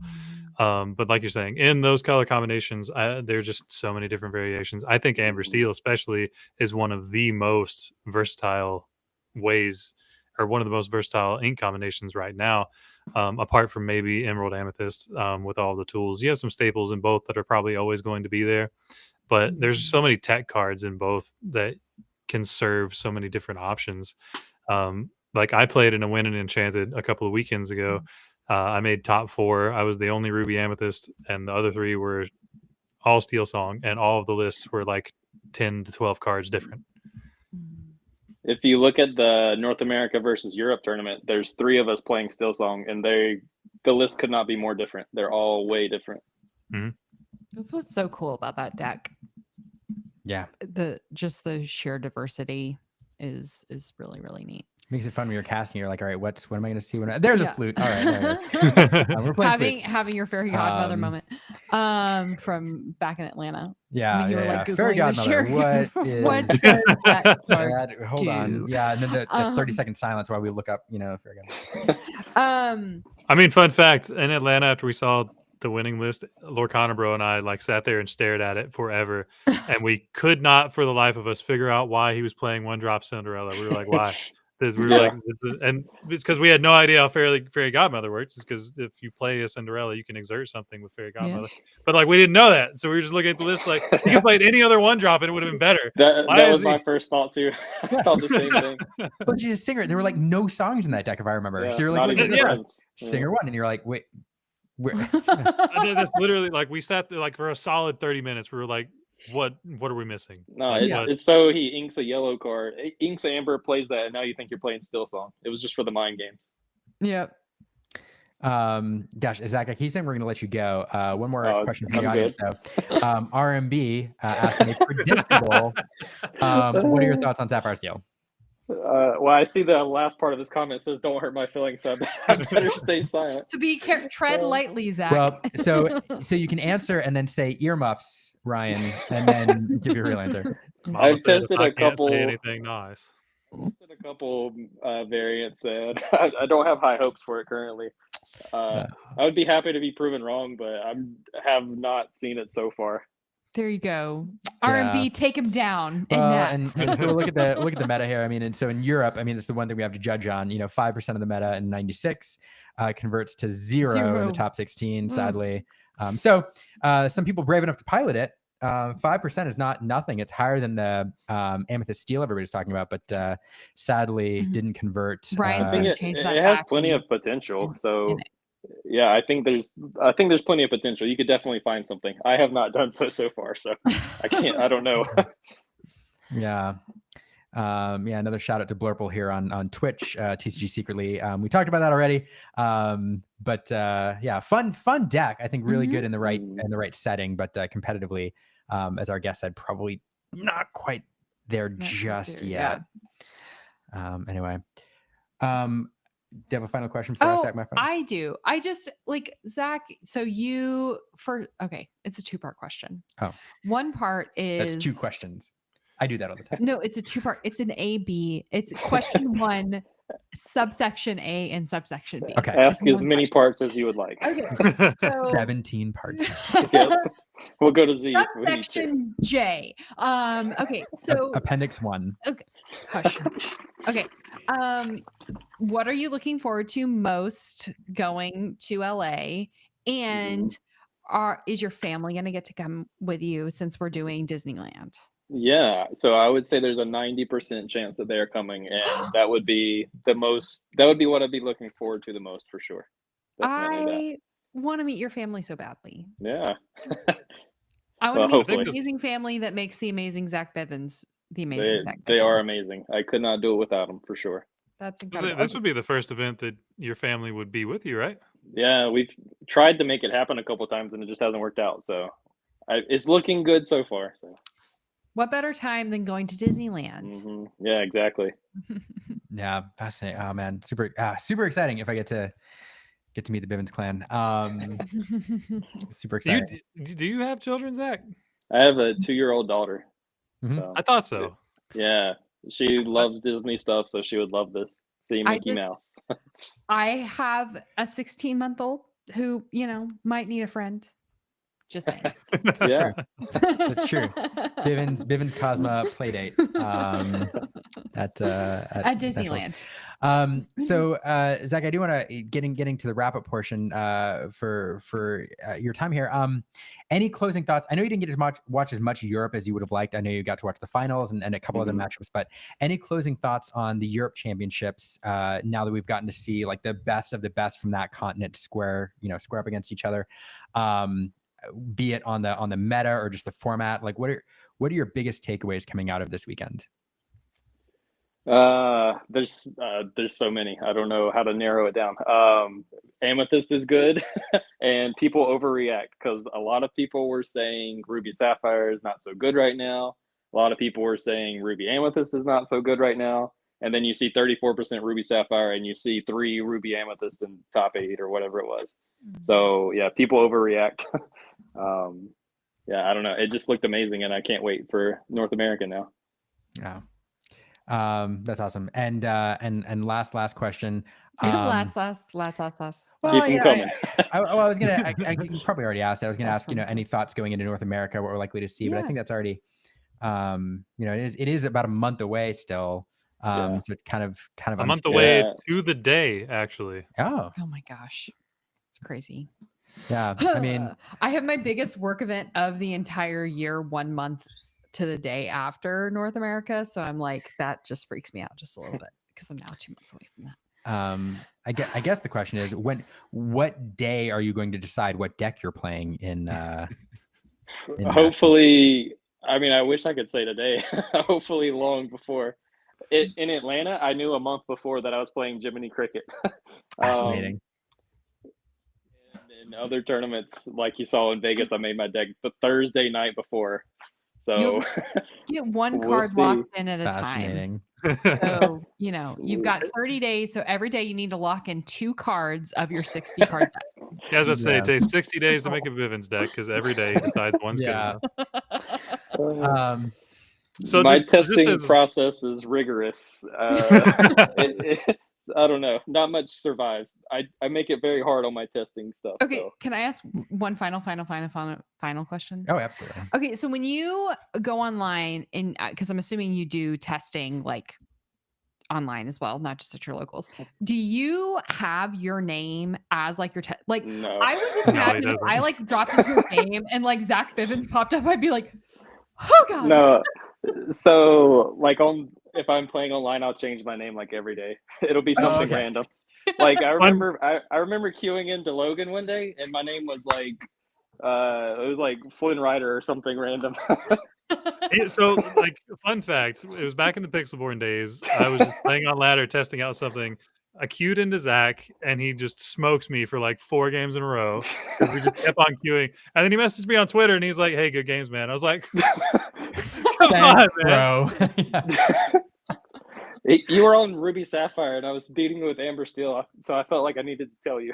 Yeah, it was not close. Like, let's not even sugarcoat it. Like, I was so I forget exactly. I think it was on like Flute something, if I'm not mistaken. Yeah, and it was like one of the playing Still song. It was like in that random time where like just that version of it wasn't very popular, and I was like, oh my god, what is happening to me? I keep losing to Flynn Rider. Yeah. Also, another fun like lore fact. The very first time I ever met or talked to Zach, we both made top 16 at a TIA event. I don't know if he remembers or not because this is way back in the day. I'm pretty sure we played though, right? Yeah, that's what I'm saying. We played in that event, and then I believe it was either the weekend after. It was maybe a couple weekends after when we actually met in person at the CCS 8K, and both managed to make top 8 there. Yeah, that was awesome. And since that day, I've like genuinely considered Zach to be a friend. It's always wonderful to see your face, dude. Like now, anytime I see him in a DLC, I just have to make that. Oh my god! Every time, I know exactly who it is. Yeah, I mean that's how I feel every time. I'm like, it's Zach Bivens. It's true. I don't know. No, this is a ton of fun. I appreciate that you letting Logan know who is beating him down with Steel Song, so he didn't start questioning all of his life choices. No, it's fun stories. Yeah, thanks for coming, Zach. We really thank you guys for having me. Yeah, Zach. So we do have to transition to the final part of the show. We have another fun segment we're doing. Caroline pointed out in the private chat, like you were the only one on tonight, I think, who hasn't earned a trivia pin. So you're welcome to hang out for trivia. Although I know you mentioned that Disney trivia is not your strong suit. It is not.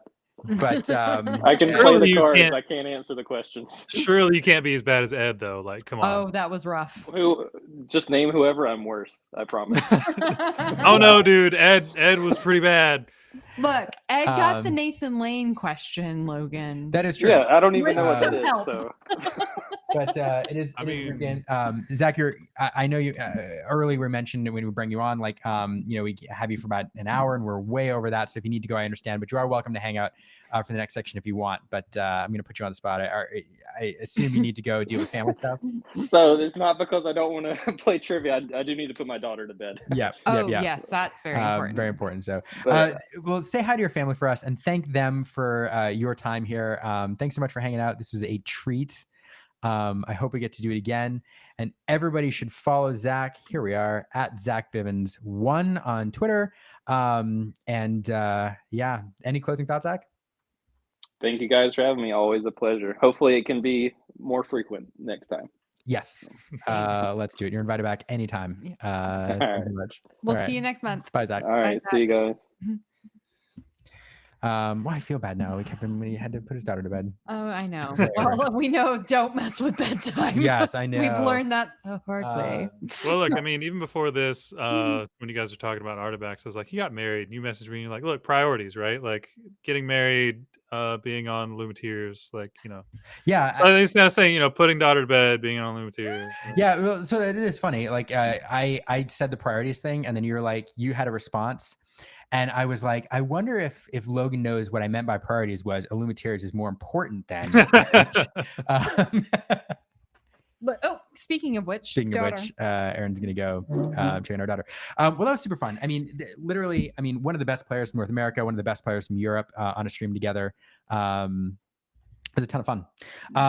Logan, before we bring in our final guest for our final segment, which I'm really excited for, you got to watch way more of the European coverage than I did. Do you have anything that we've missed as far as, meta observations, interesting deck techs, or, and then I was going to ask a follow-on question, but I'll just ask it right now. If you haven't caught any of the European coverage, let's say you're a Lorcana player who just missed this whole weekend, or maybe you saw one or two of the games, are there games or matches or things that they should go back and watch and prioritize? How can people prioritize their time? I mean, there were a lot of good matches on Saturday and Sunday, honestly. I was up at like 4 a.m.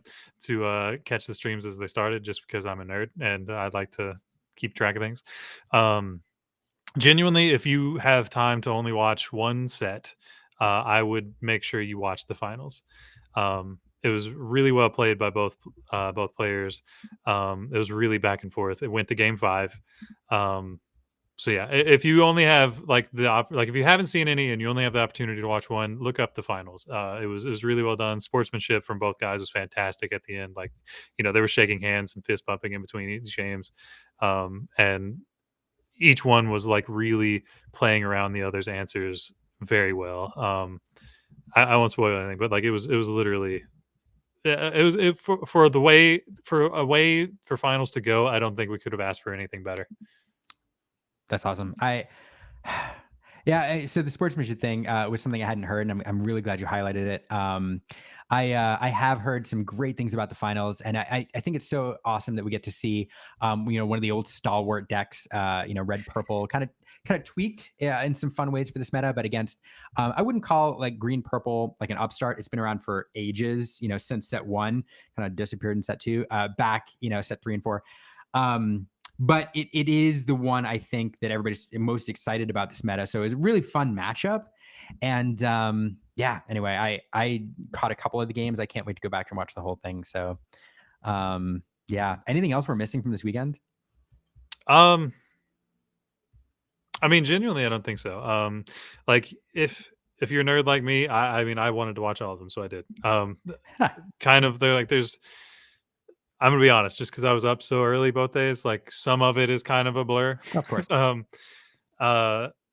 And the finals just kind of like stuck out just because of how well it did, or how much fun it was to watch, and like how well both players played.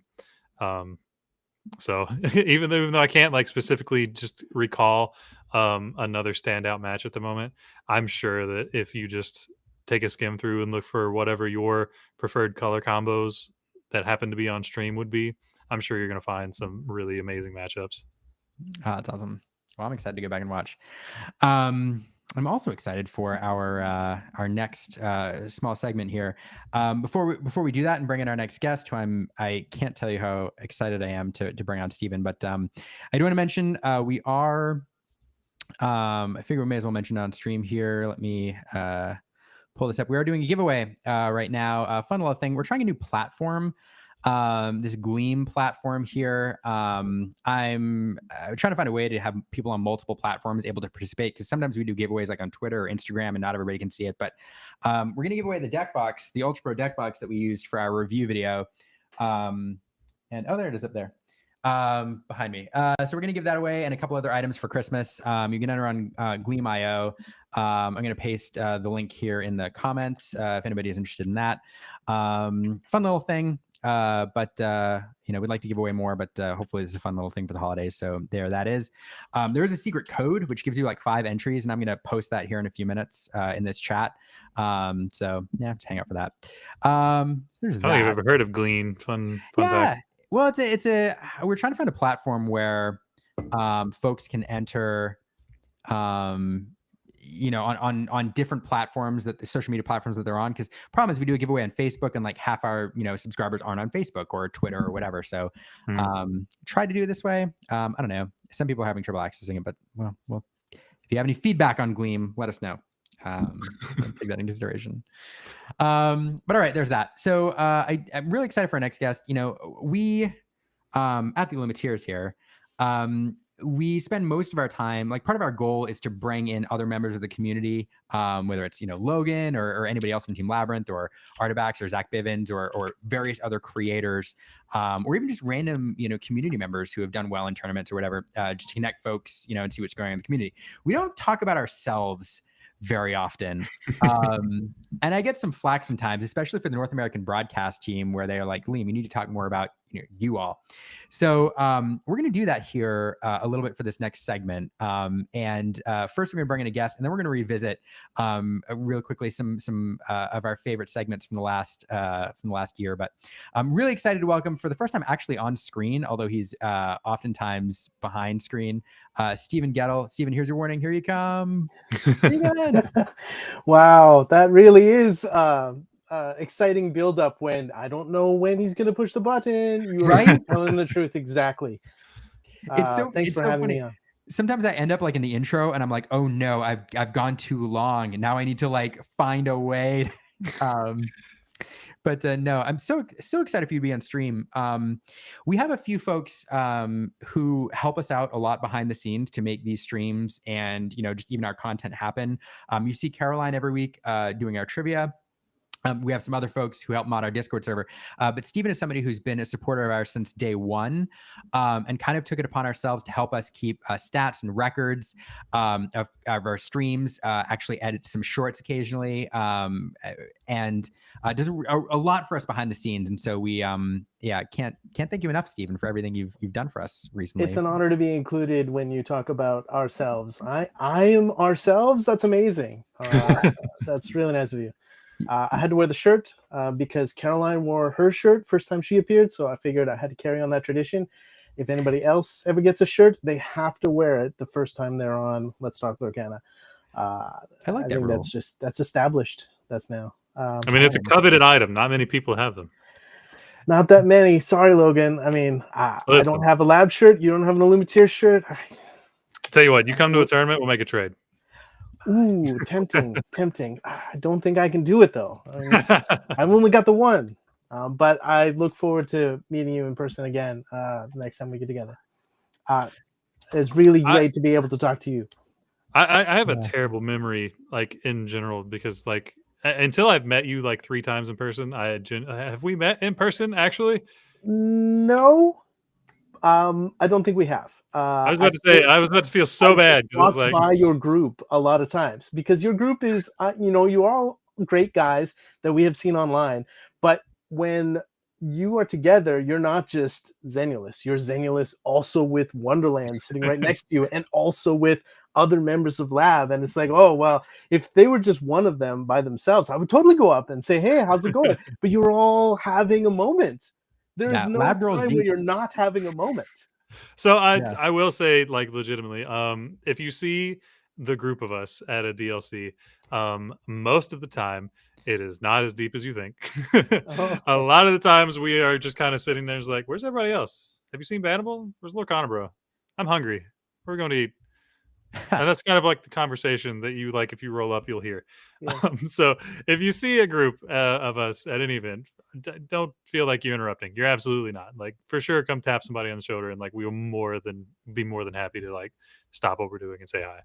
I appreciate that very much. And now that we've had this conversation, the next time that you are in that group and I come up to you, I'll be able to say, hey, you other guys, I'm going to talk to Xenulus for a bit. Xennius, it's great to see you. And then we can have that moment and I can ignore those other people. There's you're friends now. Yeah, I was Heather joking about me brainstorming. I was actually brainstorming, trying to remember the number of shirts that exist in the wild that are not owned by Aaron or I. I think there's 6 people who have Illumiteer shirts outside of us. So I'll have coveted. to start a new spreadsheet. Yeah, they are rarer than DLC trophies. I'm just saying. I mean, there are no DLC trophies, right? Oh, that's true. That's fair. That's fair. It's a good point. Yeah, I got nothing then. Small point of contention. Yeah. Wonder's like very, very much so waiting for his trophy. Yeah. But when they show up, they'll be glorious. Stephen, I have some moments queued up that to revisit from this season, which I'm super excited to show. 3 of them that you highlighted. But before I do that, one of the reasons that we talked about having you on like at this point is because we're hitting some. You've been doing a lot of records keeping, and we've hit or about to hit some really cool milestones. What are we looking at? Yeah. So I am the 148th unique guest. So we're about to hit 150 in a couple of episodes. And we just rolled past 300 all-time guests, including repeats. And the next time Caroline appears on the show, it will be her 25th appearance. 25th? That's 5. That's 5 times 5-timer. Caroline, you hear that? That's insane, actually. Yeah, that's crazy. We talked about, and we still intend to do it. We're gonna make. We had this concept of like a pin series of like Illumiteer's pins. So the trivia pin was 1, and we're gonna make like a 5-time and a 10-time appearance pins on the channel. And now you're telling me that we have to immediately create like a 25 appearance, or at that point like probably a 50 appearance pin. Maybe. I mean, Caroline is one of a kind and will never be topped. I think on this show, but you never know. You never know. It's true. And she'll go. Maybe she'll go on to do something else. Somebody will take her place. Who knows what will come of Let's Talk Lorcana 3 years from now, 5 years from now, when we're on episode 150. Yeah, the sky's the limit. We don't know what's coming next week. So that is a fair point. Every week that I've hit up Liam, because the first time I was here, I believe it was on a Thursday. He was like, "Yeah, just on Thursday, hit me up, see what's going on." And every time I've hit him up, he's like, "I don't know what we're doing on Monday, but I'll let you know Sunday night." Yeah, that's true. That's happens oftentimes when I ask him on Sunday nights. Yeah, Zach, I asked, I think this morning. So there you go. That's how we stay up to date with the cutting news. That's true. Just breaking news. Let's talk. This is where you want to be. the last 3 times I've been on, I believe the messages have started with Liam asking me, "Hey, have you been keeping up with X event?" And I'm like, "Yes." That's true. Would you like to talk about X event? Yes. Thank you for not relying on me for that. I have no opinion about Blurple at all, but I would like to see more Blello. If that could become a thing, that would be great. Blello, one day. I just like that color combination. It's definitely refreshing. The funniest color combination. In set 1, it had its heyday, but I don't know that we can bring it back to its former glory that it had in set 1, where it countered literally the best deck in the format. As Liam says, never say never, Lorcana. If this game is around for 20 years, Blello will have its return. When the princess meta. I mean, funnily enough, that's like just in that grand scheme. It's something RMB and I were talking about today. We a lot of us on Lab legitimately believe that Lorcana has the legs to be the best card game in the world. Like I legitimately believe that.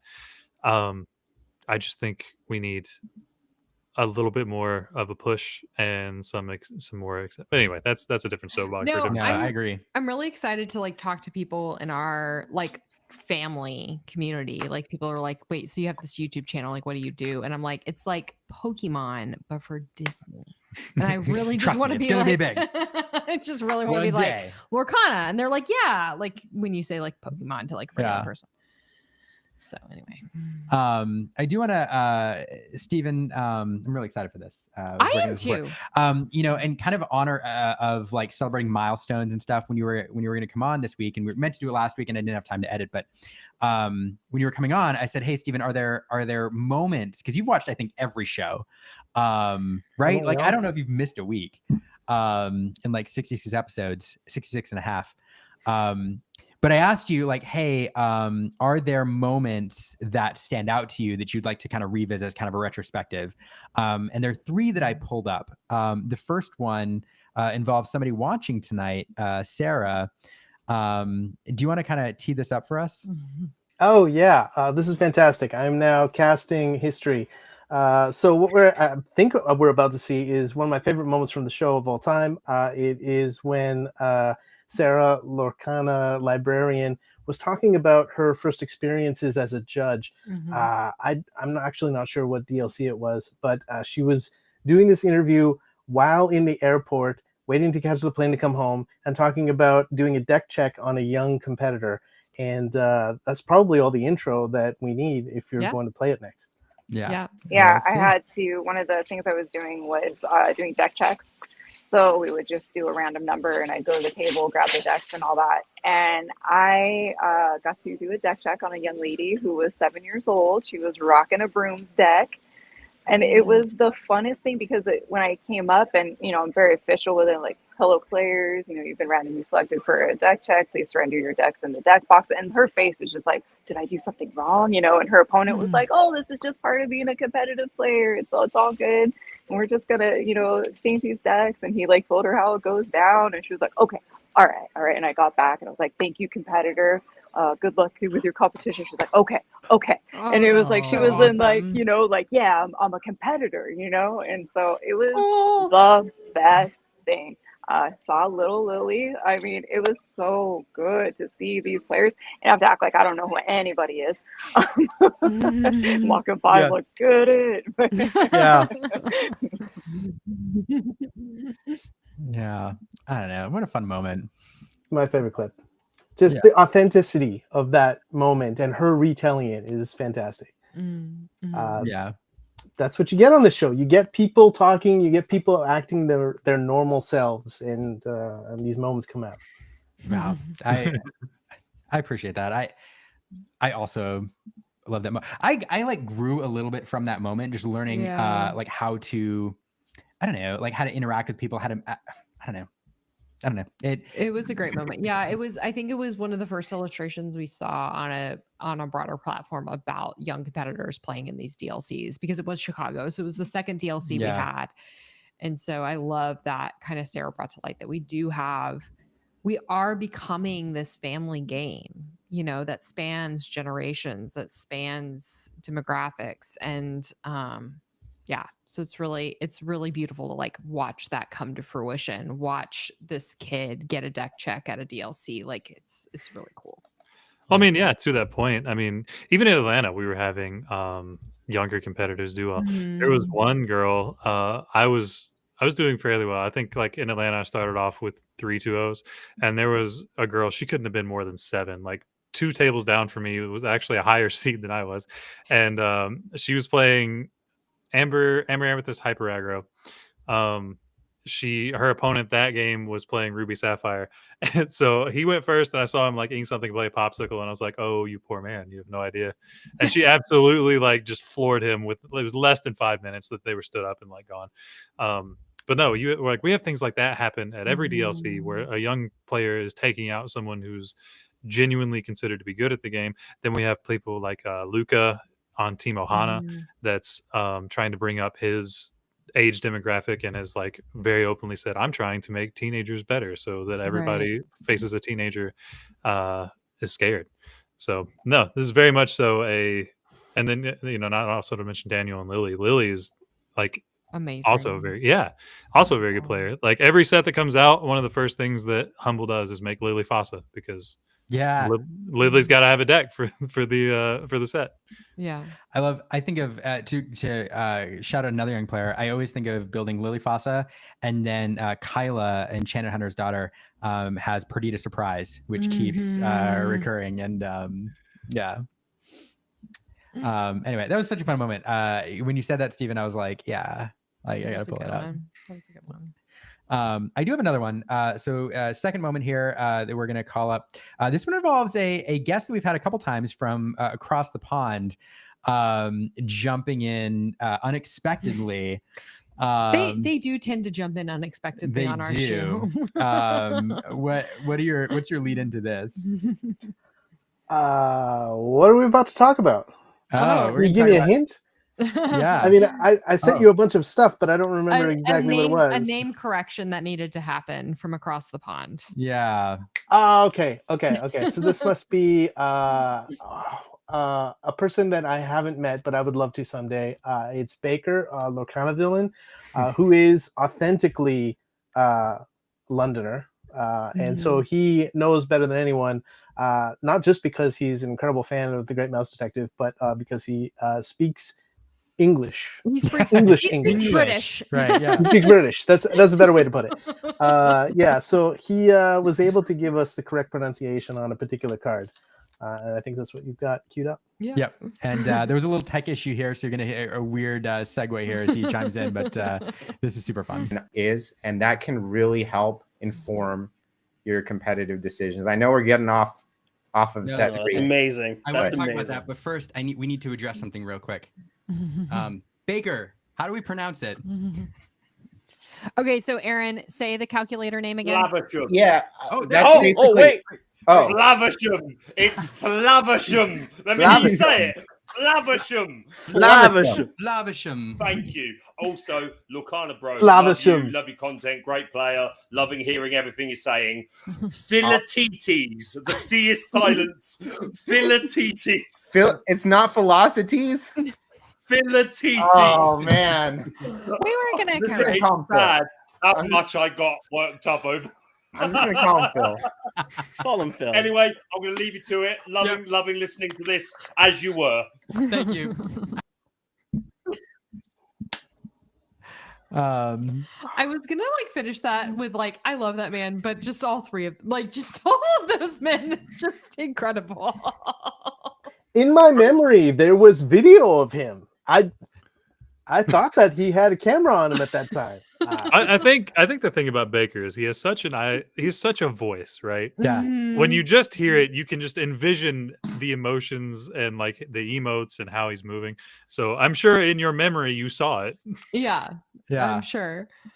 Well, so it's funny, a lot of times this happens a lot with guests. Happens a lot actually, where we'll be on a show and we'll have somebody in the chat who is the perfect guest to bring in on a particular topic. This has happened with R&B several times, where we've been talking about something and it just happens this would be a great we were talking ad. talking about somebody and they were like, oh my gosh, I'm such a fan of so-and-so. I would just die to meet them. And they were in the chat. Who was it? And we were like, hey, do you want to join the show? I forget who it was. I can't remember who it was. Yeah, it was we it was did a that. month ago. It was awesome. And we ambushed them with that. It was so funny and awkward for them, but early days you brought in Lorcana Wardrobe to talk to Julia Riva, and I don't know if that was sudden or if that was planned. You also brought in somebody Armada. I can't remember his DM full Armada. name. Yes, Yeah. he was really providing some information in the chat, and so he was able to hop on, which is awesome. Yeah, no, that's a good example. That's a perfect example. We were talking about casting, and DM Armada is a fantastic, experienced caster in Flesh and Blood and other games, and he happened to be in the chat, and so we just we sent a note and we're like, hey, you want to jump on? Baker was one of those where he happened to be watching and he was going, he sent me a note and he's going nuts about the pronunciation. And I sent him a note. I'm like, hey man, you want to jump on? He's like, do I have to have a camera? I'm like, no, you're totally fine. We just need your glorious voice. And there he was. So if you're watching this right now, tag him and let him know we're talking about him. Shouting him out.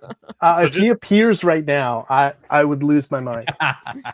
So just as a not in the green room. Sorry, Steven did not pull that Can we off. manifest Baker? Let me double check. But no, I don't. I haven't seen him in the chat tonight, so I think you're safe. I think you're safe. But it happens. It is always fun, and I love one of the things I talked about with our YouTube content or just our content in general is my favorite thing to do is create moments and create experiences. And so doing this live show provides an opportunity to do that, to connect people who didn't think they would be connected. And Baker jumping in to criticize us about our pronunciation of Flavisham is a perfect example. Just as a fun segue about Baker. I had a friend over this weekend, and obviously I had EU Continentals up, and Baker, being the caster that he is, every time he's on screen, like you just immediately know. My friend, she actually like does wardrobe and stuff for theater, and she heard his voice and she was like, "Is he a theater kid?" I was like, Yes. "What?" Yes, She's like, "He just gives off the personification of somebody who does theater," and I was like, "Weird that you would say that, but also yes." Yes. Yes, he is. Yep. Yep. Yes. That's awesome. Yeah. It's yeah, he's great. I as a fun note, talking more about our channel. For those who didn't see, we did a really fun, probably one of my favorite videos that we've produced, like lore video, about the Hexwall crown this weekend, which is why we have that thing sitting here. Shout out to Acquired Artifacts in California for producing this glorious thing. It's amazing. You put it on and all of a sudden you have a desire to rule Lorcana. It's strange. But I stopped Baker a note and I'm like, "Hey Baker, can you do like voice acting?" And he's like, "Oh yeah." And I'm like, "Can you do Jafar?" And he's like, "Oh yeah." And he sent me these clips, and like when you ask people to voice act, you have no idea what you're gonna get back. And like it's literally amazing. Jafar. It's so good. He did such a good job. Yeah, I'll drop a link to it in the chat. But if you haven't had a chance to watch that video, we have cameo from a few Lorcana community members in that video. But just talking about Baker, like it was really fun because we got to give voice to some of the cards. We actually voiced the flavor text of these cards to bring the story to life, and Baker was one of them. And yeah, he just like everything he does is just like on point. I don't know. He's a good one. Yeah, we should keep him. He's a good egg. He's a good egg. Here's the link in the chat. For those watching. Anyway, great video. So we have one more. This one's kind of fun. I don't know. I have very fond memories of this one, gosh. Steven. You have fond memories. I have memories of a panic attack with this one. Yeah. That sounds less than exciting, actually. Oh man. This is and I'll let Steven intro it because he kind of brought this up, but he'll what get I will it from say, the fact that I was having a panic attack during this video.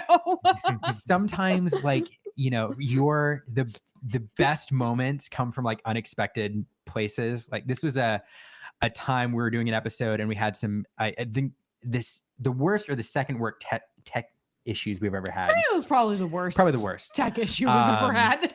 And out of it, there was this really fun moment that happened. And I don't know, Steven, I'll let. I was just going to say, I think this was the very first ever women's roundtable as well. So it was my very first time. Was it first or second? I think it was second. Flying solo on our streaming platform. I think it was the second. Second, okay. So sorry. Outside of that, Steven, go ahead. Intro the video. I think it was the first, but was it the first? Okay. Check on it later. I trust the Lorcana historian for this, so you're. It's a live show, so anything can happen. And at this particular episode, the worst possible things that could happen happened, and all of a sudden the Illuminators disappeared. And I was in the chat at the time wondering, so great. How does this even work? Like, how can they keep? They are still going. How long can they keep going without the Illuminators? Like, how is the technology still happening? And people just kept falling off of the show until there was only one person left, and she was able to stay a while. We were like chatting with her, like keep going, talk about this. It was awesome. It was an incredible moment, and I hope that she looks back at this as fondly as we do. Oh, I agree because she's incredible person. But we'll cue this up, and this is after everybody's dropped off and trying to deal with the aftermath. Am I the only person who's still on? Did everyone else get? Oh my goodness! Wait a second. Wait. Hi. Really sorry about this, guys. I don't know what happened, but everyone else has been kicked out. It's only me, the least qualified to be here. Okay, so let's keep this going. Anyone like in the chat have like a card that they're most excited for? Like, let's get some audience participation here. What are we most excited for? I can't pull up images. Snow White, yeah. Oh my goodness. The one that was just up here on the screen by Samantha was so beautiful. I mean, those golds, of course, as we were talking about. Emerald, all of it, yeah. Okay, fair enough. Cheshire Cat, okay. Yeah. Can I just? That kept going for a while until finally the technology monster ate her too. But she would have gone all night probably. Yeah. Yep. I think we ended the stream and we had to completely restart the stream on a different link. It was crazy. I will say, so this young woman, she's in high school. Like, she's like 16. She was an aspiring Lorcana artist. We met her at Lightbox in LA, and she is such an amazing. She, at 16, walked up to the Ravensburger booth at Lightbox with her art portfolio and asked them for our portfolio review because she wanted to be a Lorcana artist at 16. Like, and so we invited her on the show the next week. And yeah, all went to kind of hell in a handbasket. I'm like behind the scenes, like texting her, like, "You're doing great, keep going." And Steven's in the chat, like feeding her questions. It was amazing. She handled it so well. Yeah. She's like, "Yep, I guess I'm the host now." Yep. Let's go. Liam, you were right. That was the second Lorcana Women's Roundtable, episode 15. The first one was episode 10.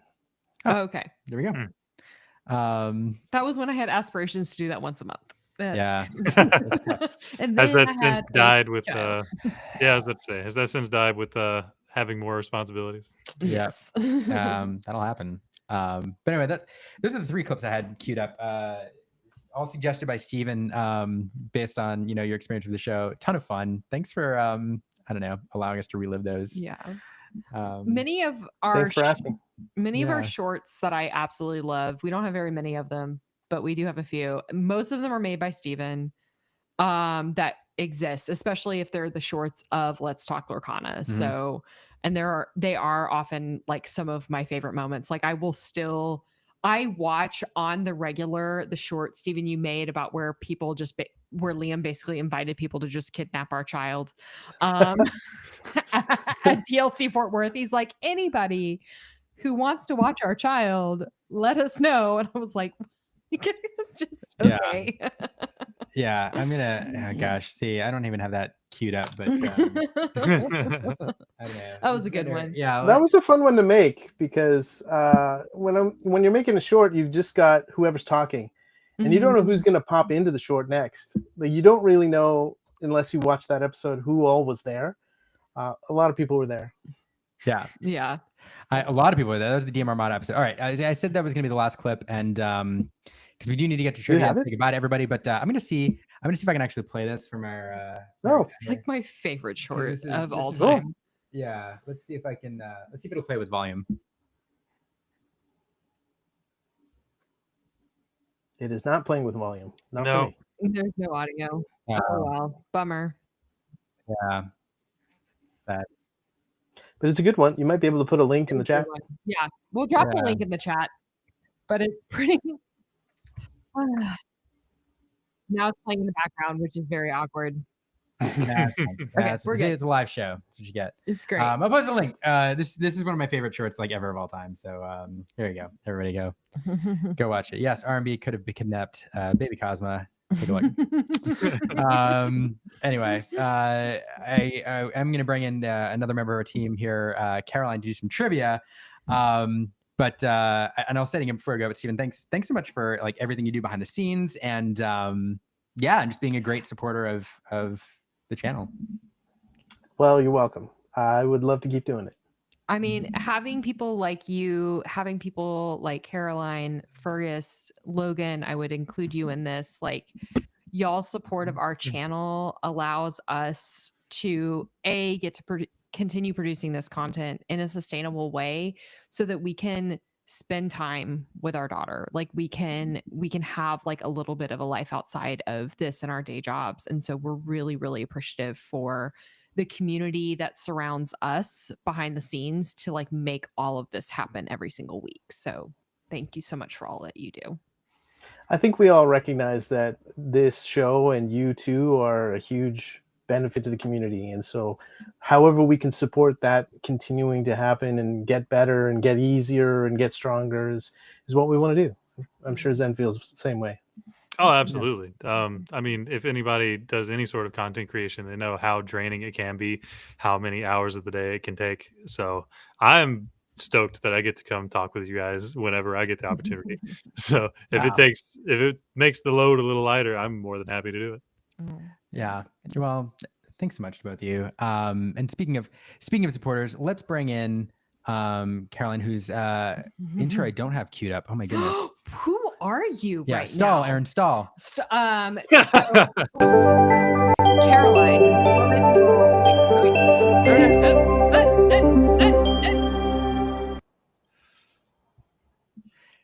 Can't bring any of that intro. There he is. Wait, whoa, Caroline! I didn't see you before the show. You're home. I am home. Aw, welcome home, Caroline. I've spent my longest stint home this weekend and some of last week and this week. 5.5 days. It's the longest I've been home since I started my new job.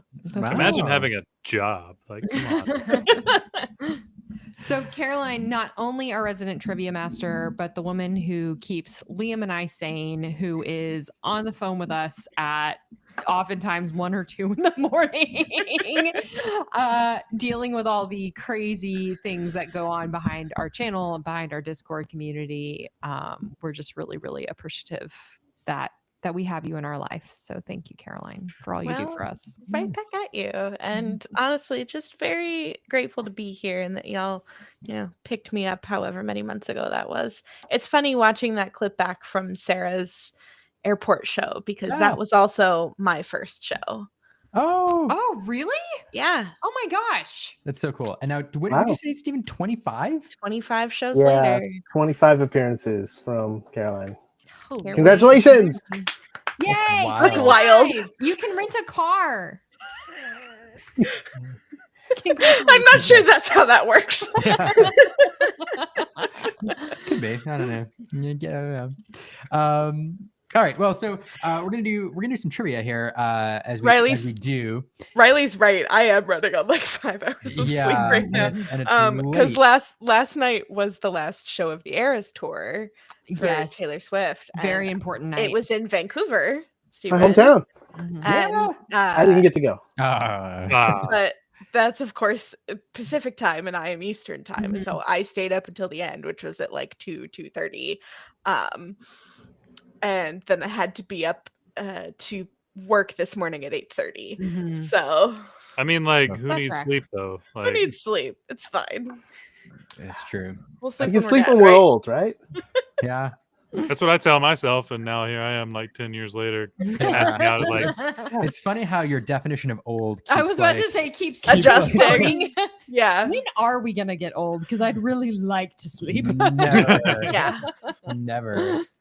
We're gonna do something fun here. Normally, I'm like, "Hey, this is somebody's chance to win the Limiteer pin." But in this episode here, we have folks who have earned the pin.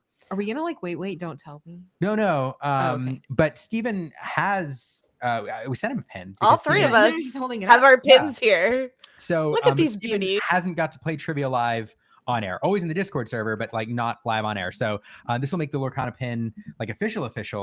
He'll have it more official than anybody because they'll have one like Discord and in person. Which he might be the first. I mean, the supporter version. Yeah, I mean, yeah, that's true.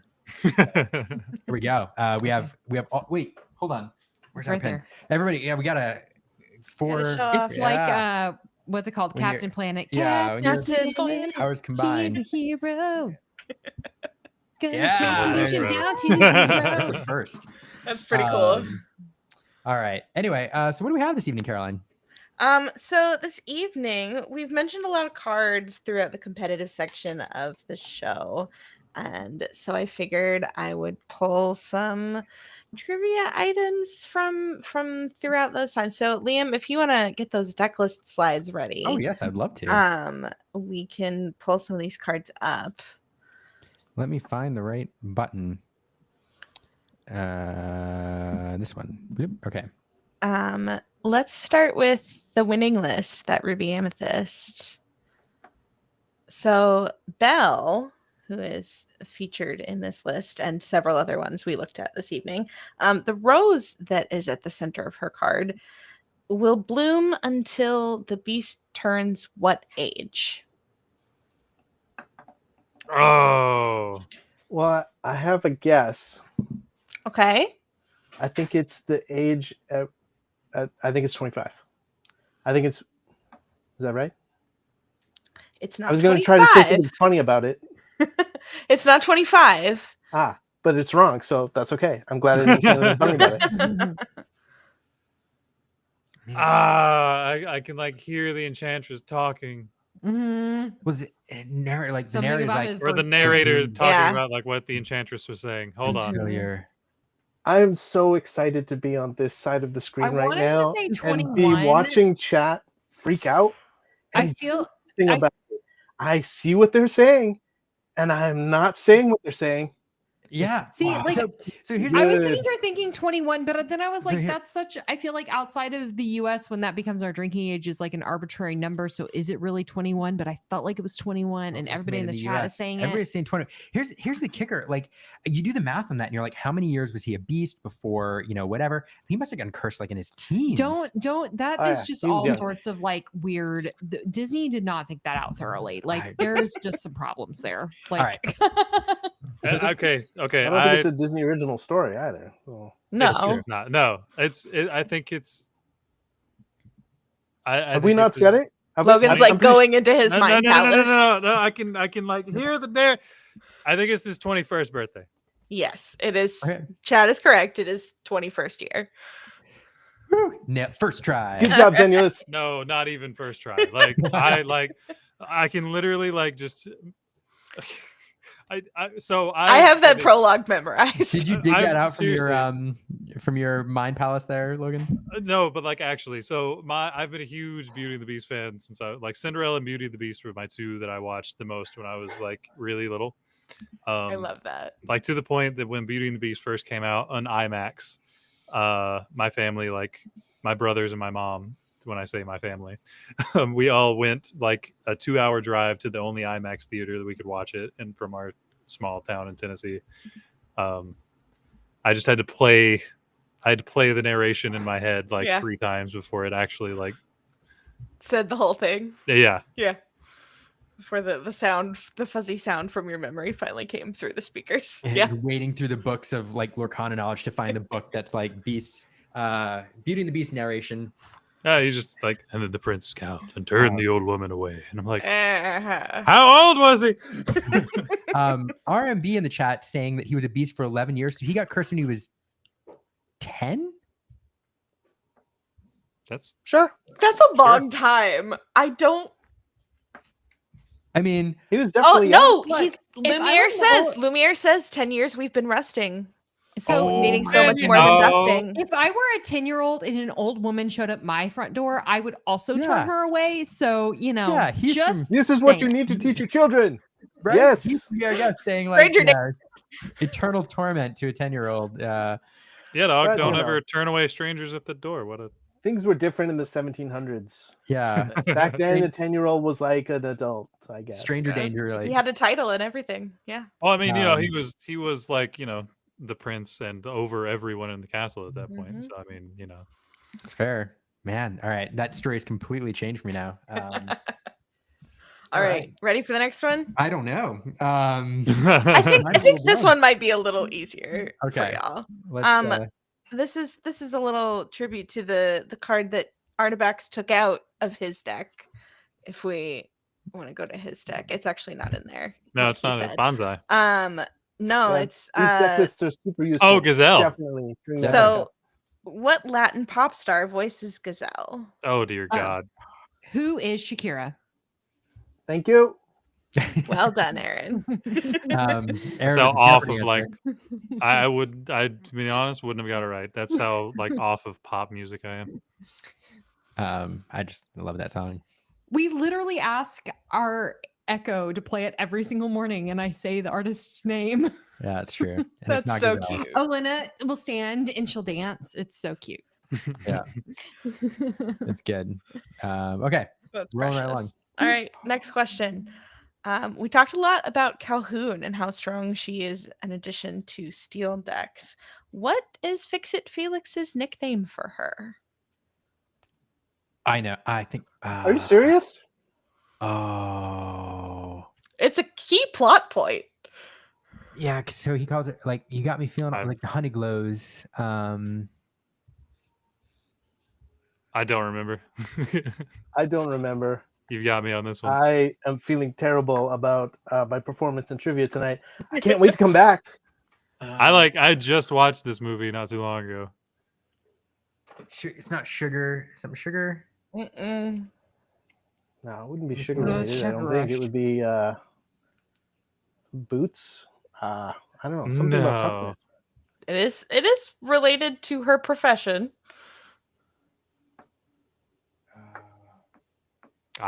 This one I don't know. I I nailed can't even- Shakira, and I'm like, I don't know. Does he use Shakira. Yeah, Shakira. Who is Shakira? Who is Actually, it's Shakira. Oh gosh, we're so. Oh yeah. Okay. Okay. Yeah. Are we chat coming in. seeing? Are we seeing the chat I come think come in clutch for you? And yeah, and this there's like a flashback. Because yes, he's not the first person that has called her that. Oh yeah. Okay. Wait. I Yes. do remember that because yeah, it's the flashback of like her. She's about to get married, and then Oh yeah. The Cybug eats And then her the husband Cybug to eats, be. yeah. Yeah, She's- it's pretty traumatic. She clearly has PTSD. Yeah. she's a dynamite gal. yeah. You one dynamite Dynamite gal. gal. Yeah, Dynamite it's- gal. Dynamite Dynamite. And then it gal, like dynamite fades gal. into her. Yeah. Okay. Mhm. Yeah. Okay. Snaps for R&B coming through in the chat. Yay. R&B's R&B. gonna win his third pin or something. Yeah. Like I know, right? I actually feel so bad about my performance too. Dang. that. No, you crushed that Beauty and the Beast one. That was Yeah, you got that one all on your own, man. I had to Alright. dig deep for that one though. That was good. I think I would have pulled this one out if given enough time, and by enough time I mean like 30 minutes. He does get eaten by a Cybug. But anyway, I actually, for my very first Dapper Day with my husband, I dressed up as Sergeant Calhoun. oh, Oh. Yeah. one of the best cards of this set. I You hear So- through the grapevine. Look, it ate my lunch several times. So It's the new John Silver. Rudy, it is Gal. It is Dynamite Gal. yeah, one dynamite gal. She's straight out of the 50s. Your next question is about another card that many have considered the best in the set, and I think the one that Logan might argue for. Who's Diablo? Go-Go No, Tamago marked a first for Disney animation. What was she their first blank character? Asian American. I really don't want to think that she's the first No. Asian American character. Not quite that No. broad, but you're on the right track. What's her? See, I have no idea what her nationality would be. The only hint would be her last name, right? And Tamago would be. She can't be the first Japanese character. No. Because Hiro and Tadashi are like Yeah. Yeah. First roller skating character. also no. Also, no, but good guess. I mean, nationality, is that where we're leaning? Like, is that. That is the right track. Yes. But yeah, so Tadashi would be, I mean, a Japanese name, right? Like Korean? I don't- Is she Korean? She Is that the answer we're going with? she is Korean, but I don't know that she was the first Korean. I'm trying to. Yeah. If she was the first Korean to appear in animated film, it came at the time in history when I didn't notice. It was just like, oh, okay, Yeah. it's just a character. It was 2014. Yeah. I mean, I could see the first Korean American. I mean, because can you literally think of another Korean American that would be depicted by Disney? I can't. And then you get back into like the 60s and 50s where they wouldn't have done that. So Well, like, so I don't know. Like, around the time Big Hero 6 came out, like that's why I'm not sure if she was the first, because there was like a lot of just animated movies that had a bunch of different. Well, it's varied not characters. animation. Period. It's Disney It's animation. Disney. Oh, okay. Yes. yeah. Yeah. Okay, then yeah, probably. Then I think that we as a group are going to go with she was the first Korean character in a Disney animated film. Yep. That is correct. She was the first Korean animated Disney character.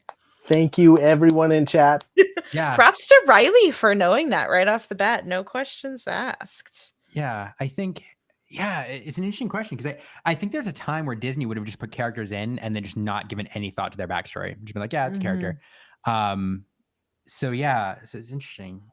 Fascinating. I think quick backstory of the huntsman from I think diversity was and multiculturalism was such a key part of that movie too, especially with the merging of San Francisco and Tokyo. Like it's such a key part of that world building that it made sense for each of them to have like a specific nationality identity. Yeah. That makes sense. I think it's great. He's fantastic. And then came Turning Red. Caroline, question. Yeah. You're not that lucky this time. We haven't. I love that movie. I tell you what, the day that we get like Mei, like the red panda version in Lorcana, it's over. If I can build Four Town, hello. Yeah, I mean, if I can build As on all four town, they better all be like powerful singers, and we better get like the songs. Like the day I can build a 4-town deck, it's over. Nah, dude, give me some inside out characters with synergy. Like, that's gonna be a great deck. Yeah, you know that's got to be one of the first like Pixar decks that we're getting, just purely for because they're like, oh my gosh, single player deck. All the synergy, all the inside out characters is gonna be awesome. Well, the problem is they're gonna put like one in each of the ink colors, right? Yeah, because they have to, right? Yeah. Like, if you put envy in like a blue, like maybe maybe their ability is gonna be that you can like break, you can play them in any ink like rule as long as it's another emotion, like the puppies. I don't know. R&B over here, give me Colors of the Wind. Colors of the Wind. Colors of the Wind. All right. Okay. Great. Last question. I saw somebody refer to this earlier in chat. A card that was teched into Lorcana deck lists deck this weekend that apparently Baker butchered on stream was Don Carnage. He is the leader of what group of ruffians in Tailspin? There is zero chance I find this answer in my brain palace. Yeah, there's zero chance. I agree. I'm not as You're not a Disney afternoon kid? I was, but like I watched like the Aladdin and the Winnie the Pooh one. Yeah. Never was a big Tailspin kid. You want me to sing the theme song? I'll sing the theme song. Okay, Liam. Is it just Sky Pirates? You're very close. What'd you say, Steven? It's Sky Pirates or something very similar to that. It's something pirates. You got half of it. Ooh! Chat might have it. Rudy says Air Pirates. Something tells me it might be Air Pirates. It is Air Pirates. But you got there very quickly, Steven. I'm very impressed. This is all chat here. Got close. I can do, very good. Even without chat, I think you would have gotten there. Sky Pirates was pretty close, right there. Yeah, that's I think we could from Sky Pirates being close. I think we could have like worked our way into that. Worked your way there. Yeah, I think so too. Which means you definitely earned that pin, Steven. Like, 100%. I mean, question number 5 is always the hardest one. Yeah. So, like, hold on, quick segue. His name is not Don Carnage. It's Don Carnage. Don Carnage. So, like, literally everyone, including me, has been pronouncing his name wrong. So, yeah. Go watch Tailspin, friends. It's a great show. That's how it's pronounced in English. I think it's got a very different looking name in the other languages. Yes. Mm-hmm. Like if it had some sort of like over the A or something, like maybe I would have got it. But like I've been calling him Don Carnage since that card came out. No, you'll hear in the show Baloo makes a bunch of plays on his name. He calls him like Don Garbage. Oh man, I need to watch this again. It's a great show. Yeah. I've like often wanted to go back and just actually see if some of the old cartoons are as good as I remember, because I like know in my heart that the Hercules one is genuinely as good as I remember it, and no one can convince me otherwise. It's actually not bad. I watched it on Disney Plus. Like I watched one episode on Disney Plus a while ago because I had just watched Hercules, and then I saw it on like your like what you should watch next, and so I like watched the pilot. It wasn't bad. Like for me, 2 of my favorites were by far the Hercules and the Winnie the Pooh. I don't know why those two. The Winnie the Pooh series. This was good. so good. Yeah, The like, new, I don't the know new why. Adventures of Winnie the Pooh. Yeah. Mhm. I don't know why those two got my attention the most. Well, Hercules, I know because Hercules is my favorite Disney movie aside from Toy Story. But like Winnie the Pooh, also fun fact, Winnie the Pooh was what my bedroom was decorated as when I was like a little baby. That's so cute. I just saw somebody mention Quasimodo, and actually, my bedroom when I was a kid was decorated with Esmeralda. Oh, Quasimodo. Like I had her and Jolly, her goat, on like my bedspread, and then I still have a painting of Notre Dame that my parents had like shadow boxed for me that was hanging on my wall. oh, cool. Yeah. Yeah. Such a dark movie to decorate a child's room in. I have always been beyond my years. Yeah. I didn't realize how dark it was, and then I went back and watched it with my mom and my brothers before I moved to Pittsburgh. Literally within the first like 10 minutes of the movie, there's death, him like denying God exists, wanting to kill a baby, like just being blatant. And I'm like, The opening of that movie is one of the best openings Disney has ever done. Clopin, iconic. Bells of Notre Dame, iconic. Stephen Schwartz is a genius. It's so funny because my husband hadn't seen that film since he was a child until we watched it for my podcast a couple of years ago. And it started like the bells. And he was like, "This sounds like Wicked." I was like, "Funny you should mention that." Same composer. Fascinating. I speaking of like, I think Speaking of Wicked, Liam saw Wicked for the first time this weekend. What do you mean the first time? Like, as in, like he had never seen. Never realized. I don't know how we've gotten this far in our marriage that we never went to go see it live together, and I have seen it like 6 or 7 times. And then I might have like ruined the end of the show, 100%, not realizing that Liam's never seen it before. 100%. Oops. A little bit. Yeah. Had you seen Wizard of Oz before? Oh yeah. Okay. But no, I hadn't seen. Pretty major plot point.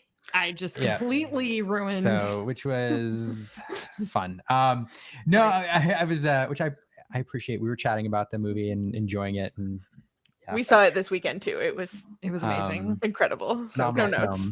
But speaking of composing, like I think Hellfire is probably my favorite Disney villain song, and like one of the darkest musical songs. Like, truly, I would put it up against like songs from Sweeney Todd in terms of like. You're not wrong. Yeah. Well, as far as like depth, I mean, the song is literally him like confessing his lust and then like not wanting to accept it, and he's like, "Well, if I can't have her, then I'll just burn her." Yeah, which you'll be mine or you'll burn. Oh, you know, the Illuminator's camera has disappeared. Talk about tech issues. Aaron, can you fix our camera? Heath, anyone nerdy enough to love Invader Sim? Did you plug it in? Hello. Doom doom doom doom doom doom there it is. doom. Well, we're on a different camera now. Cool. Aaron, It's the one that you've been training yourself not to look at. No, Don't look at this camera. Here we go. Boom. All right. We're back. All just right. like that week of practice out the window. Yeah. Right. Gosh. R&B correct. Yeah. Well, in the interest of not getting any further off topic, not getting any further off topic, and making sure Caroline gets enough sleep tonight. After, thank you, Caroline. A few hours last night. I just want to wrap up real quick by saying, we mentioned one order of business before we go. We mentioned all the support that Steven gives us and how much support he gives the channel. He also has another project that I have to mention. It's Lorcana History. And I'm going to show it in the other monitor here. If you don't follow him on Twitter, you should. Or on Blue Sky, also Blue Sky. A place where that is. Yeah. So there we are. This is a really fun account.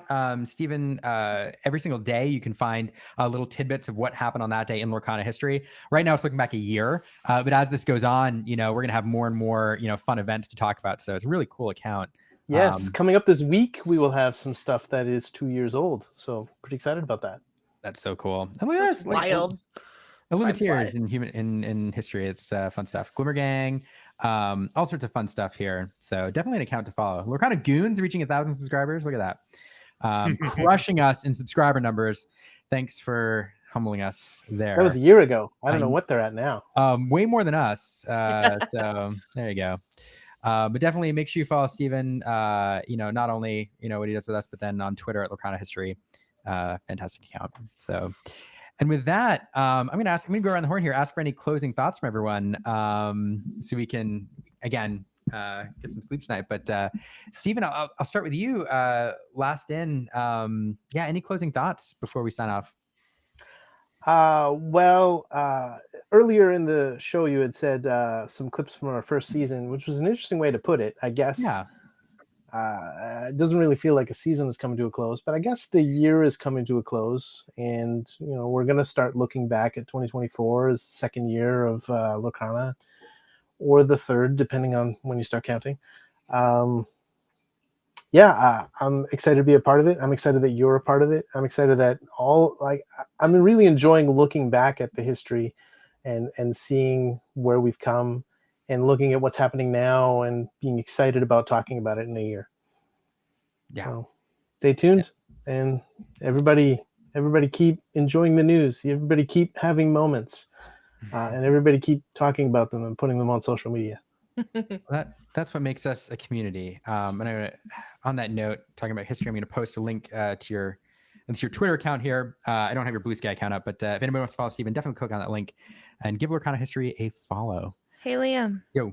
Do we have a secret to drop for folks, or is that at the end of the show? Oh, a little secret code. Is that what you're talking about? Yeah. Yeah. Okay. So yeah, if anybody, thanks for the reminder. I mentioned a secret code earlier. We do have our giveaway that we're running again on this other platform on Gleam. I'm going to post the code in the chat. There's a secret code which will give you extra entries. And I believe the secret code is literally secret code here. These in place of the 3s.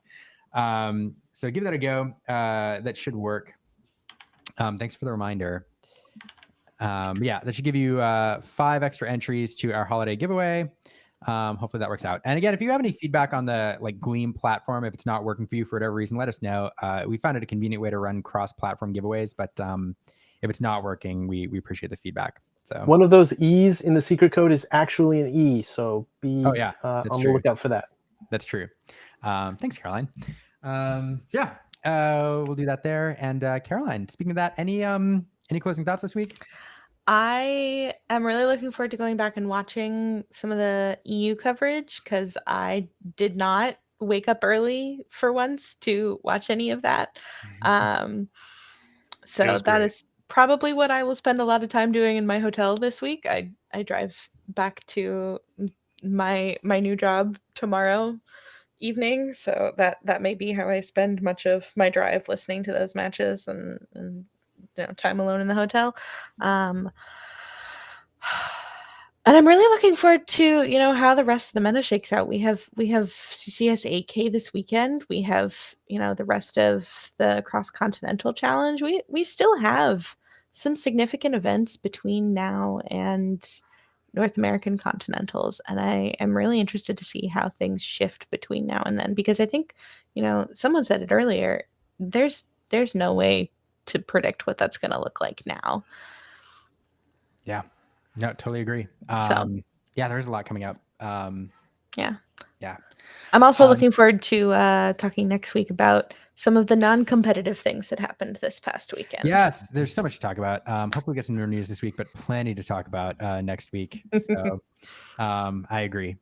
Logan, so one more behind the scene note for everybody. I am guilty of probably 75% of the time telling our guests, hey, hang out the whole show. Should be an hour and a half. No big deal. Here we are 2.5 hours later. 2.5 hours later. The whole time, Logan. So thanks for hanging out with us. No, dude, it's genuinely, it's a pleasure every time I get to. It's when I get to talk to you guys. It is no burden upon me. I'm glad that I am in a position at work that I'm actually able to be off and be a part of this every week now. I was gonna say, a couple months ago, you would not have been able to do this. Yeah, like a couple of months ago, I just wouldn't have been off work. So now that I have the schedule, I genuinely, when I get off of work at 5 every day, I'm like, I have so much time to do Well, things. I'm glad you choose to give some of that time to us, because it's always a pleasure having you on. Any closing thoughts this week on Europe or anything we talked about? And yeah. Man, it's really like just watching Steven bring up the memories that you guys had over the past year just kind of made me, go back over my journey with Lorcana. I can legitimately say that last December, I would have never thought I would be where I am right now. That's back, in the height of Pixelborn and when all of the online tournaments were going on. Even with my busy work schedule, I was doing my best to make sure I could hit every single online tournament, the Manicore weeklies, the Manicore monthlies, the TIA events. I've literally been a part of all of those from the beginning. The only TIA events I ever missed was because of work. The only Manicore events I ever missed was because of work. I have not missed a North American DLC. Yeah, He's a grinder. I legitimately just, would have at that point in time never thought that my obsession with this game would have gotten me to meet the amazing people I have and have the opportunities that I've had.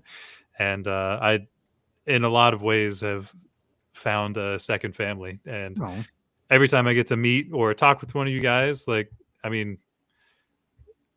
legitimately, when people say like, oh, your hobbies should be the thing that drives you, well, Lorcana literally does. The community absolutely drives me, not just my Labyrinth teammates, but even you guys. When I meet people at DLCs or at bigger events, I went to a 2K in Columbus a few weeks ago and had like 6 people come up to me and like, it's really good to see Labyrinth coming out and like supporting these things. And like, I don't feel like I'm doing much because I'm just showing up to things that I would have anyway, even if I wasn't on Labyrinth. But I'm very, very fortunate and blessed to have the platform that I have and have the impact that I have. So I hope that I don't disappoint anyone ever. Likewise. Well said. Yeah. Can't close with any better thoughts than that, other than thank you all for being here once again. Thank you all for watching. Pause. Yeah. Hopefully we see you all next week. Hey, Liam. Yo. Steven's trying to get you to pause for a second. Oh. You need to say sign off catchphrase and then pause. Yeah. Well, let's and then hit the button. Let's try it. All right.